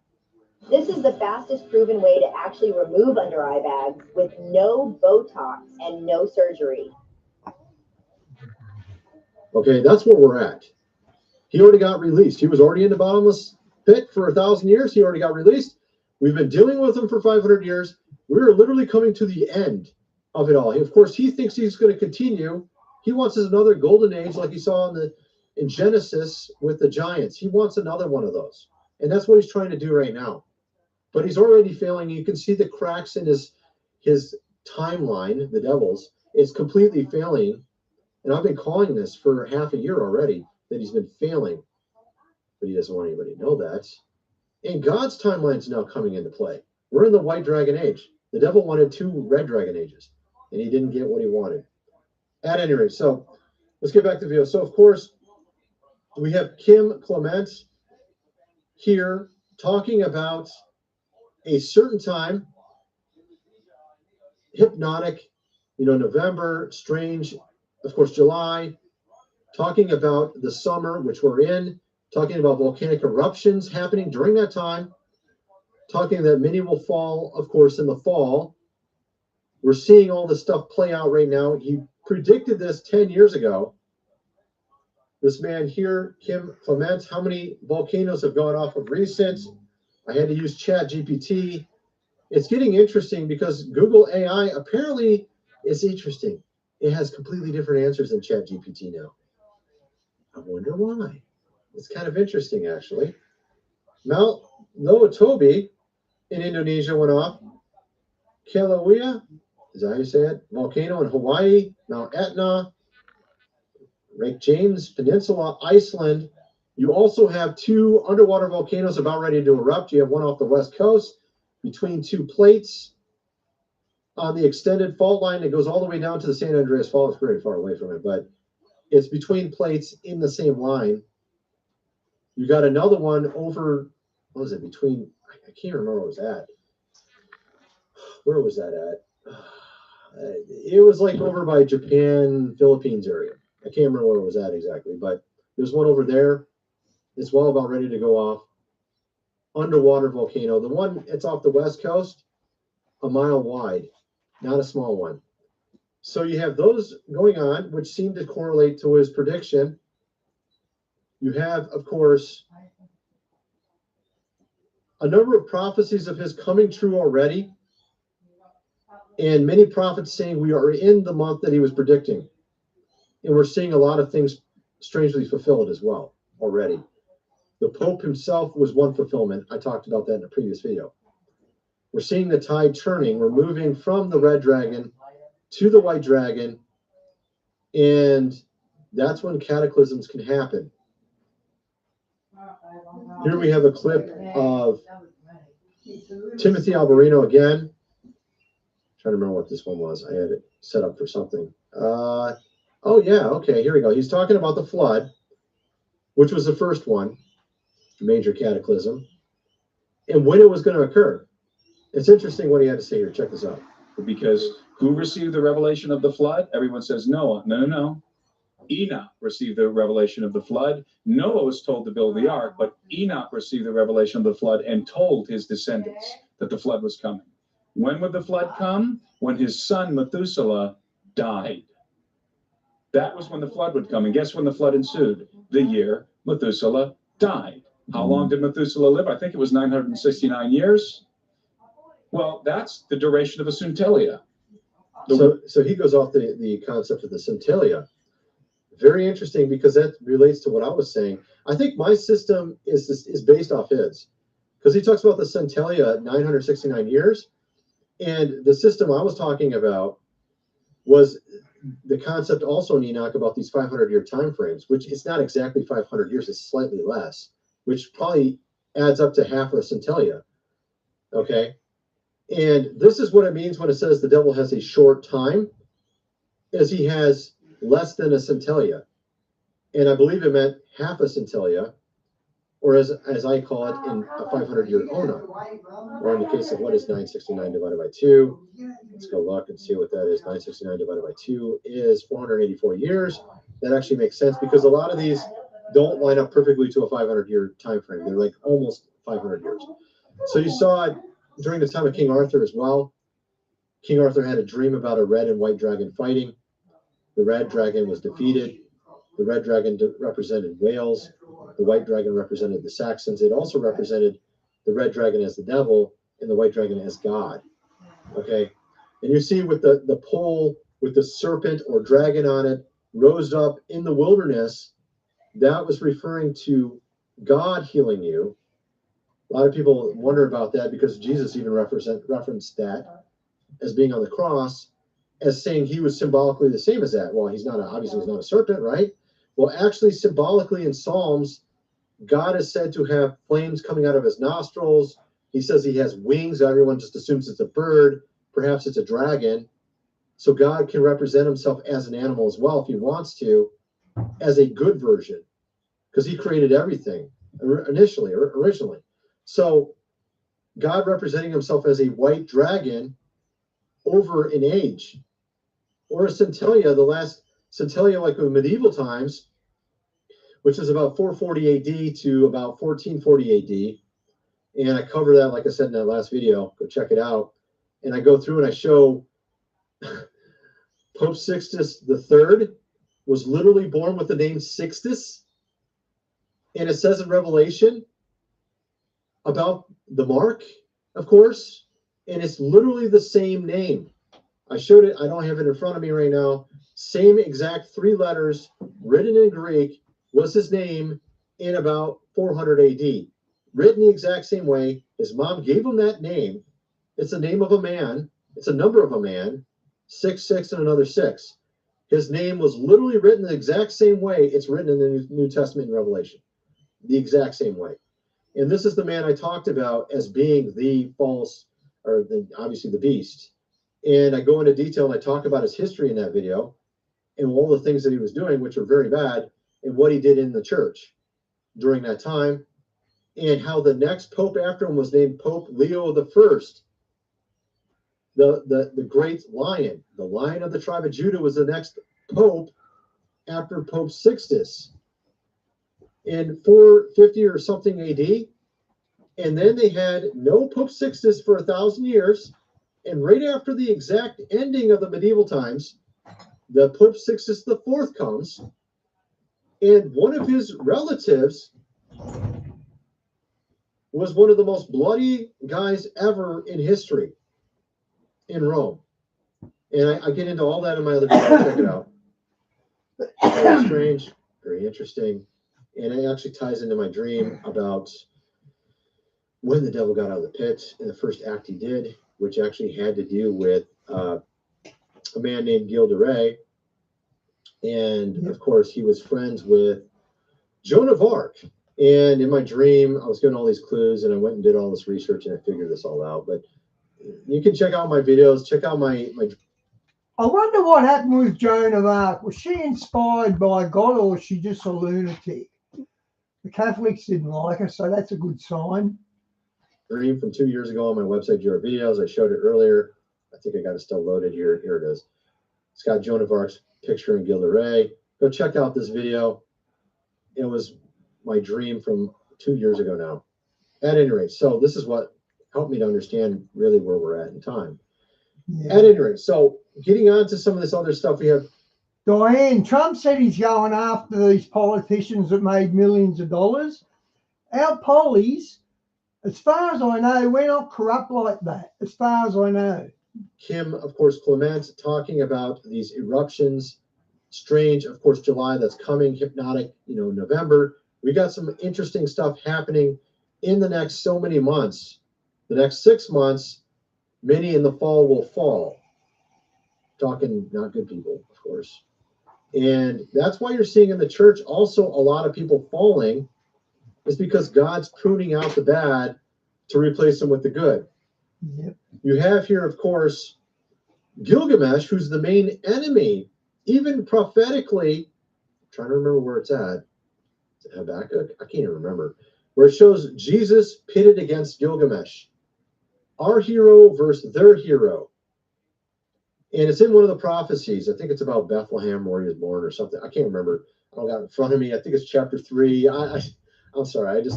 Bad memory. But I've talked about it before on video. And some wonder why Gilgamesh's name is mentioned more than once. And here we have Gary Wayne explaining why. Check this out. So in the Epic of Gilgamesh, you have these giants. And look how old Gary Wayne is now. 6 months ago, I swear he didn't look at that old. Now he looks old. Gilgamesh, just for the record, is the offspring of the goddess Nin, a bull god, fertility goddess, and King Lugubanda of Uruk, 6th generation after the flood. Oh my goodness, of course, an ad. By the way, that video has tons of ads. Okay, let's just get back to it. So he's created after the flood, which we would understand in Christianity as the second incursion, based on a polytheist story. That's how we would label it. And so Enkidu is created the same way, but within that narrative, you have the flood story of Utnapishtim, Ziusudra, known by other names and other accounts and other transliterated languages of the flood. Noah. And he is the archetypical Nephilim, and all of his family is Nephilim. So they switch Noah into a Nephilim in some of these other cultures. Like he's the architect, like you said, Nephilim. And we know that because it says both about Enkidu and Gilgamesh, but Utnapishtim and all of his family, they are 2/3 God and 1/3 human, and they're created by the gods. It's the same story. And he talks about how after the flood also, various beings or giants would take the name Gilgamesh, because it's like they're saying that they're the new version or the new iteration or new reincarnation of. We do have plenty of sun, Diane. Okay, this one's over. I'll finish off with JW, guys.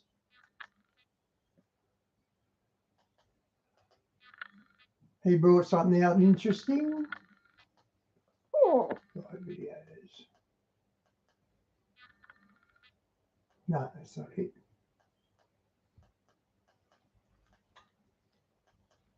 Oh, hang on. I don't think I loaded it, guys. Hang on.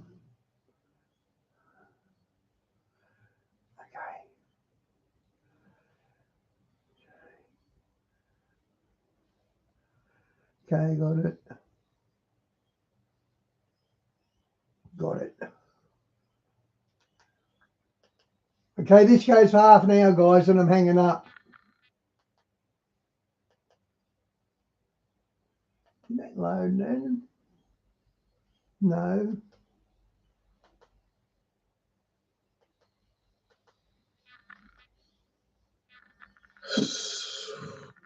Something very strange definitely happening. Harlan is under siege on Crack 42D. It's worse than what we think. A whole power station blew up. The county does not have power, but does have power. No internet at this moment at 11:51. This took place approximately 20-25 minutes ago. As I stand there in front of this. He's got an accent like Phil. Is this Texas? Sunshine Volunteer Fire Department. James Billings just flew in here. There's the captain of the Harlan City Police. Everybody's wanting to know what's going on. We've got 15 police back here.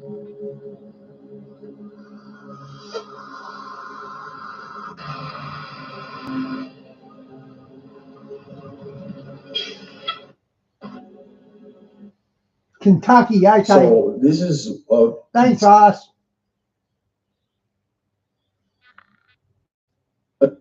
That's what somebody just said on that comment there. They were looking at the whole situation, and we're going to go here into some deeper stuff here, because also stuff has happened to people in other locations that tell us this substation fire, when they first originally came out with it, they said, well, this was just a normal cause. And then all of a sudden they came out again and said, oh, well, we think it was a squirrel that caused this to happen.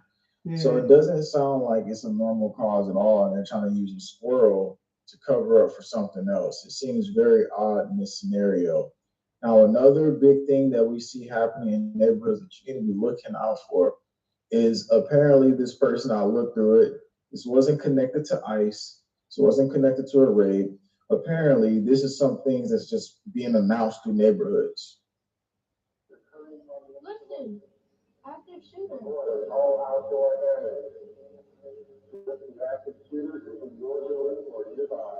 Oh my God! That's not normal. I mean, in the comment section right now, have you heard anything like that rolling through your neighborhood? And if you did, let us know here, because I don't remember hearing people just have that. That is highly unusual. It has to be. Shooter rolling through your neighborhood. That's not normal there. Secondly, we see a huge Okay, Talia, good operation night. God over bless. certain locations, and we figured out more about this, and you need to look at this closely here because it's telling us a bigger operation here is at play. All right, you can see the areas, Los Angeles, this is flight radar, and you notice the pattern, and you notice it says none applicable for the plane that's flying away, that's mapping out the population.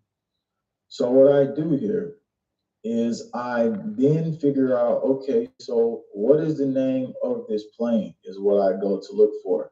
And you see Beach 65A94.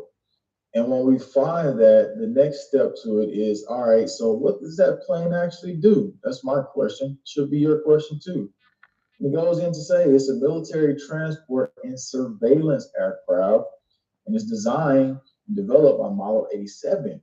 That's not the thing. Look at this. It says produced for Army, some equipped for electronic battlefield surveillance. Why do we have a battlefield surveillance plane over Los Angeles? And people probably say, well, it's the sleeper cells that's over there.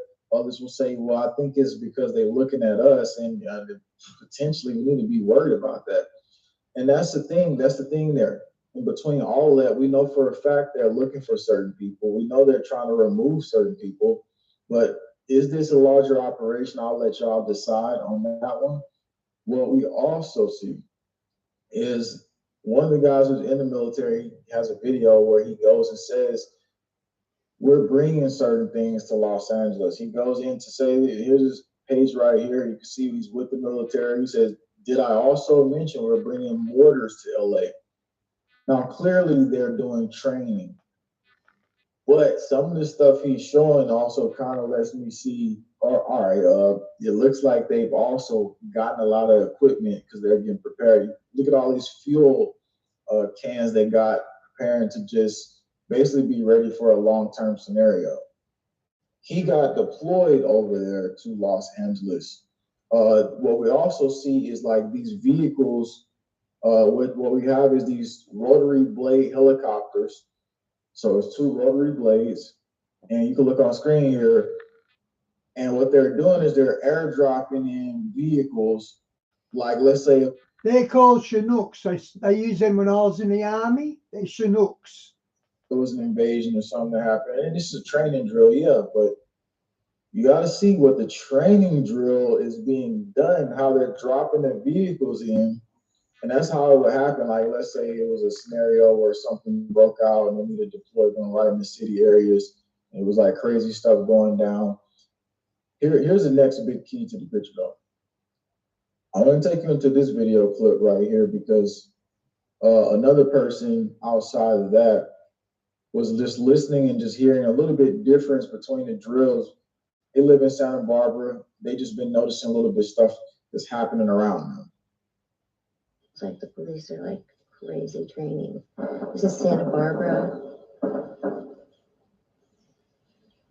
We're a couple hours north from LA, but it's crazy to think they're getting ready. Like it's way louder. And these sound different than other gunshots. They sound like flash bombs or something.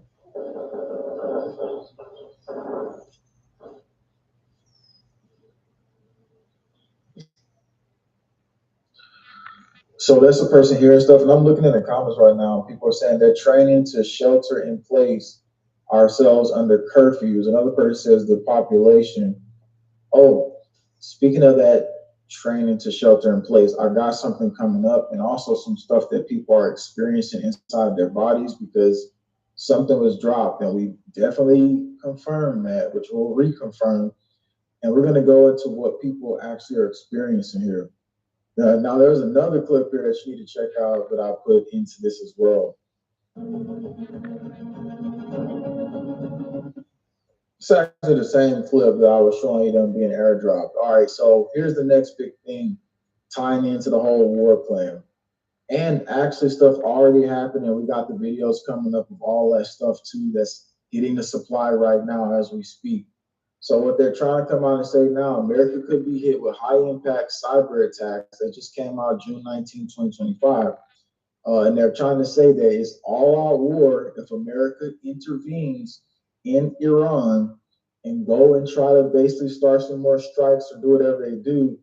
And people, they're saying this here. I'm gonna read this to you. I'm gonna read the rest of what they're saying here because I got it right here. And I've been saying this all week, actually, as soon as I seen all this happen. It says, one expert says Iran could hit America with a high-impact cyber attack as its confrontation with Israel escalates each day. I don't believe it's going to be Iran. I believe it'll be China or Russia as well, because that's their ally.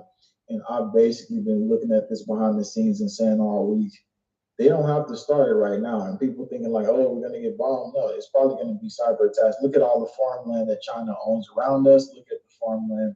Also, Iran owns in America. People don't even know that. So why would they want to just outflat hit us with bombs? It doesn't make sense. Only major regions they will want to do that. Iranian Foreign Ministry spokeswoman Ismail threatened the United States during an interview with Al Jazeera English Wednesday, saying American intervention alongside Israel would mean all-out war. Any American intervention would be recipe for all-out war in the region. Teresa Patton, the former White House Chief Information Officer and CEO of cybersecurity, it says News Digital that Iran would use cyber attacks as it becomes more desperate. That's a back pocket plan that China and the Diane, I can never leave links, photos there. rest of them have all together. This is You try to put links there and it's unsuccessful. operational, and they know exactly what they're doing. This was the plan. 2025 was the fourth turning. The seasons That only happens on my chat. I don't know if you go through that as well. would change, and I'm gonna show you something else too along the lines of the seasons changing and how they use the seasons changing, how they ritualize this, like World War II, Friday the 13th, they started this attack with Israel and Iran. And when you look here on screen, what happened during World War II? It was Friday the 13th, where the Japanese Navy and the US Navy both was going to war. It's all a ritualistic, demonic plan. And they do rituals on that day, and they make sure they can do the planetary alignments, and they wait for that. And that's why this was the biggest year for their depopulation. Henry is an absolute lifesaver. Well, for me anyway. Sign up today.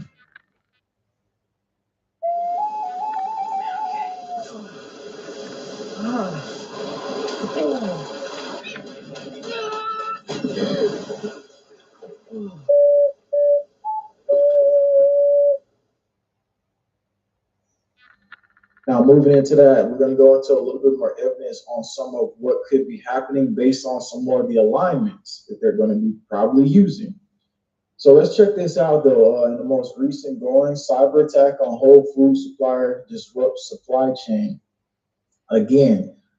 And so what we have here is I'm going to read some of this to you while you're here looking, because I'm going to show you some of the people on the ground who went into the store. This has hit certain stores. It's mainly Whole Foods, but it just shows you how quickly things get shipped. United Natural Foods Inc., primary distributor for Whole Foods Market, shut down its systems and halt deliveries to more than 30,000 grocery stores across North America.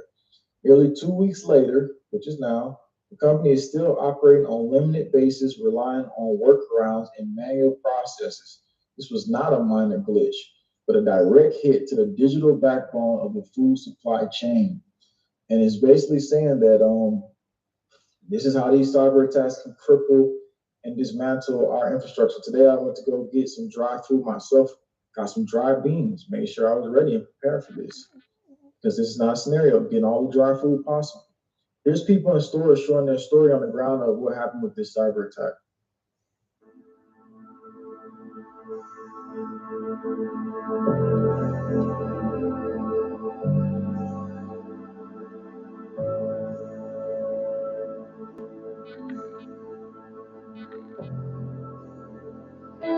Wow.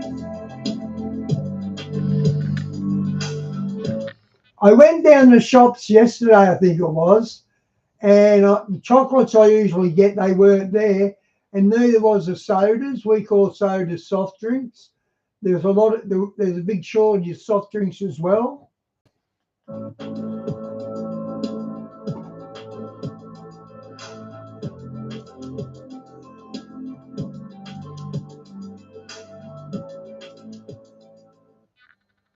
So if you're in the chat right now and that's what you're experiencing, somebody says red beans, heck yeah, red beans. You clean out the system, they do a lot of good stuff. If you're in the chat right now, drop us a like so we can get this spread out further, because we're here exposing everything that nobody's exposing. We're about to talk about what's directly hitting us. We're about to talk about that attack over there where radiation was spilling, and we're probably going to be dealing with something. And I looked at historical record based on what happened in Fukushima. So I've been studying all this stuff for the last 8 years. So I've been looking deeper into this. Yeah. And here's what's strange. Remember how I just showed you the drills where they're airdropping the troops and people are saying they're trying to train us to stay home? Well, as a matter of fact, that is what they're doing. You look right here, they're doggy. Right here, they're telling people, millions, to stay home, avoid driving, like they really care all of a sudden. And they're telling us, oh, there's something going on with the air now. And there's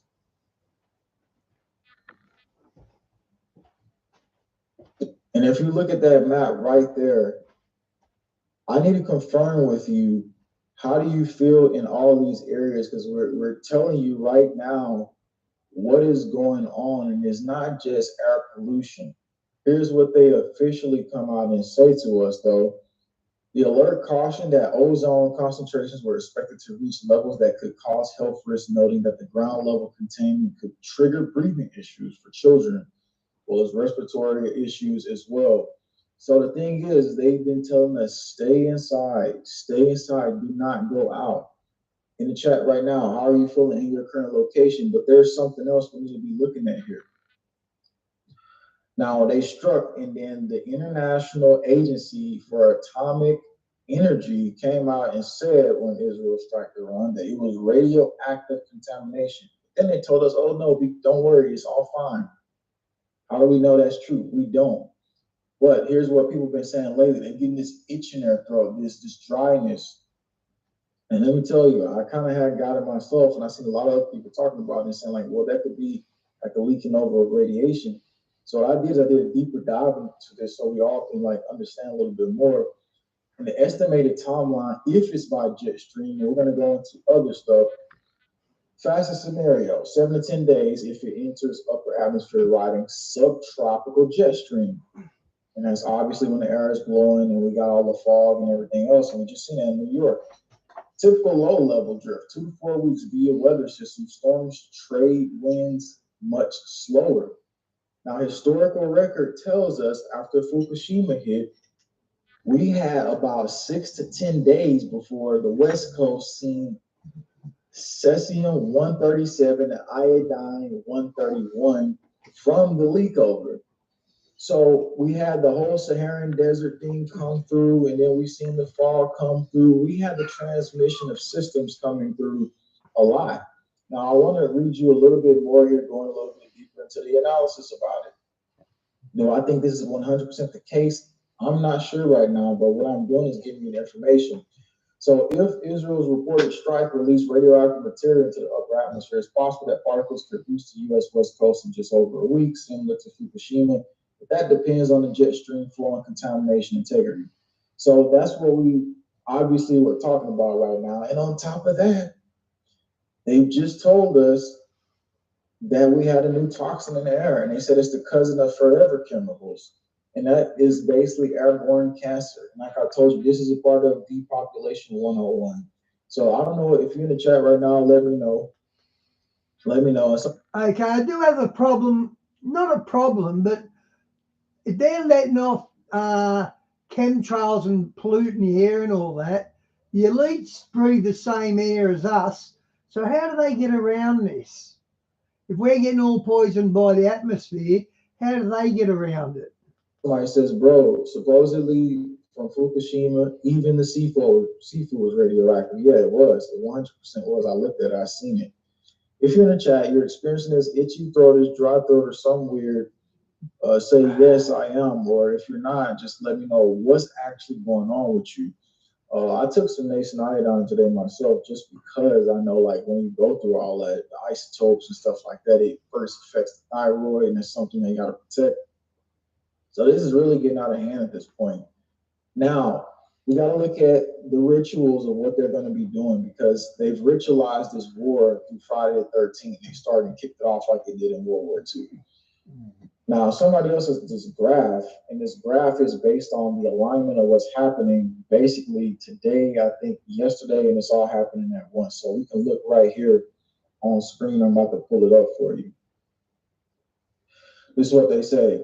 I ran an astrocartography chart with today's date because of all the rumors and threats of terrorist attack on U.S. soil. There may be some validity. Mars is going directly through Chicago, and the moon will conjoin the North Node directly on top of Washington, D.C. later today. And when we look at that, you can see exactly how the moon goes across Washington, D.C.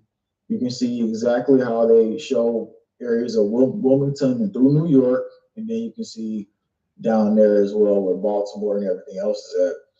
And based on that, you say, well, what does this mean? Based on that, they use these ritualistically, and from DC to Chicago, we have the military also heading through Chicago. This is our investigation for this week. If you're in DC area in Chicago, we're looking at maybe multi-line scenarios where they might be potentially brewing something up based on their ritualistic agendas. Now, obviously, there's a media blackout on all this stuff that we're mainly talking about here, because we're getting information usually through people, which is why you should subscribe and get more information. We're going to be really diving deeper down into this scenario. There's been shipping containers as well, been seen in different locations with. Dad, I'm sick. UpDoc makes healthcare seriously accessible. It's the platform that connects you to an experienced doctor within the hour. Convenient when you're busy. Request a consultation now at updoc.com.au. This simple yet brilliant trick to heat your home in 90 seconds will save thousands of dollars. Bars on them. We don't think it's a military operation because they're able to see it, but we don't know 100%. We're going to be talking about that a little bit later on down the line. And I'm looking in chat to see how people have been feeling. Waxed in Southern Oregon, chemtrails in Idaho.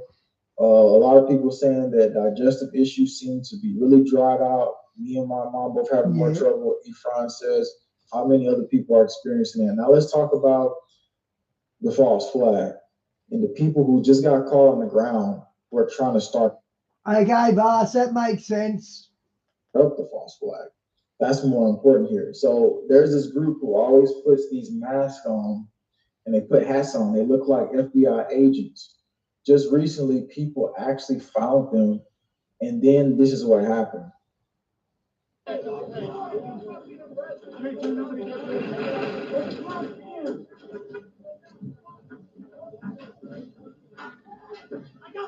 Don't worry.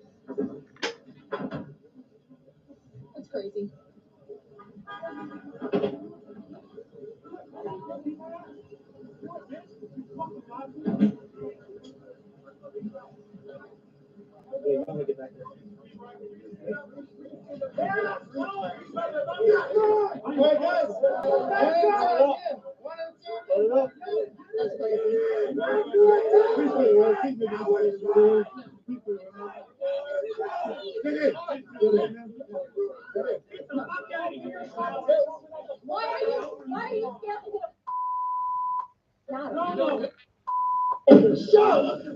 You don't get your foot on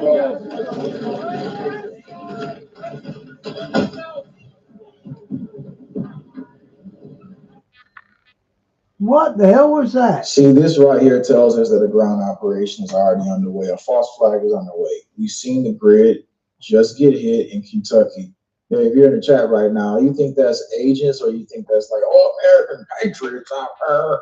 Nah, that looked like agents to me. And they're out there just trying to serve the country. Let me know what you think in the chat. Agent, patriot. In my head, I already know this is agents because, first of all, they dress like FBI. They always cover their faces. And there was one time they got arrested. And guess what happened with the police?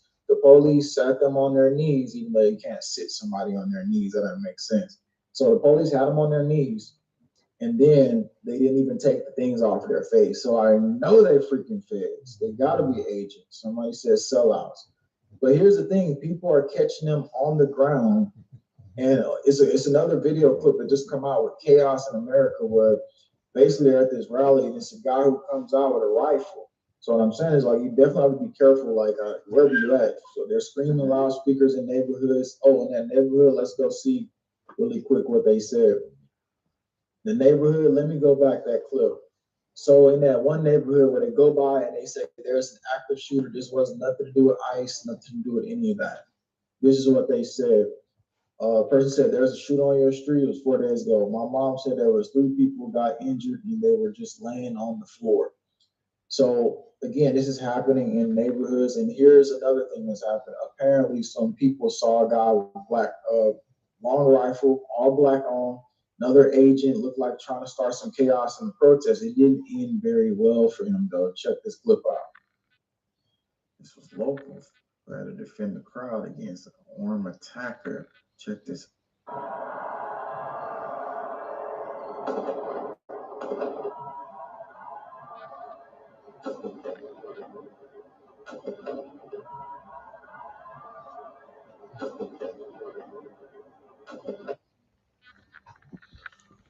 The agents of chaos are activated, and we told you it was malicious. We told you they was getting paid. We told you that all this stuff was happening. I'm gonna read you what it says about this, though, really quick. Here's what we know so far. An individual brandishing an AR-15 rifle was seen heading towards a crowd of protesters. A local volunteer who saw this fired 3 rounds from a handgun.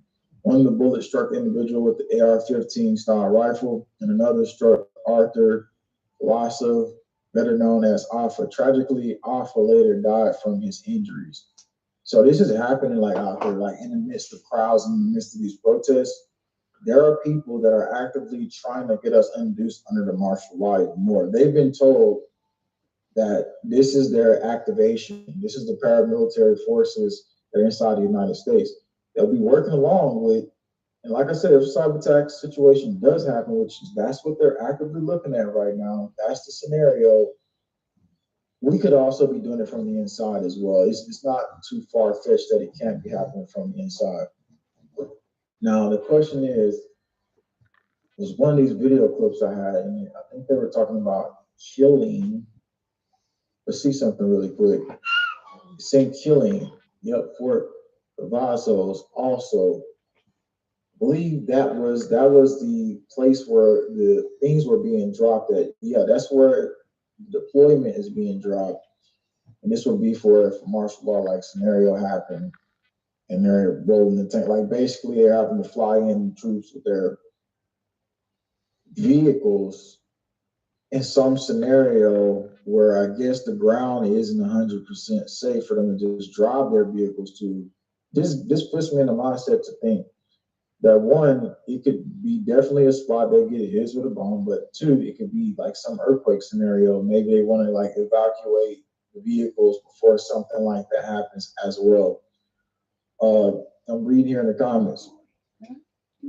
Is that a mounted weapon for the vehicle? I don't know. Somebody says J. Him. I didn't see a mounted weapon on there. We can go back and look to see if it was a mounted weapon. Let's see. Let's see if there's a mounted weapon on there. You can't really see too close to know if it's a mounted weapon. It's a little bit far back. This is what's I don't think there's weapons on Chinooks just for cargo. happening in our neighborhoods, it's happening in our communities. On top of that, like we just said here, this is something that is actively affecting people. The feeling of whatever is dropped in our atmosphere on a contamination level, we're about to get more information on that piece, because this right here, what we're doing in this community, a lot of people are not noticing. And the thing is everything we look at is an investigative process that we can all together gather more information. So you can do that here. We have a real-time network that is helping us get this information, and we can figure it all out, bring it right back to you so that all of our families can actually know what's going on. So over the next coming week process, we're set up for a lot of ongoing operations that I'm going to be really diving deep into. So if you really want to know a lot more about that, Okay, guys, I'm out. See you tomorrow. God bless. I'm gonna read your comments and stuff like that to see what people are saying. I have been seeing some. Kelly says I've been seeing some artificial intelligence equipment being installed. They're installing it near our mall. I guess it's going to control the traffic lights because it's been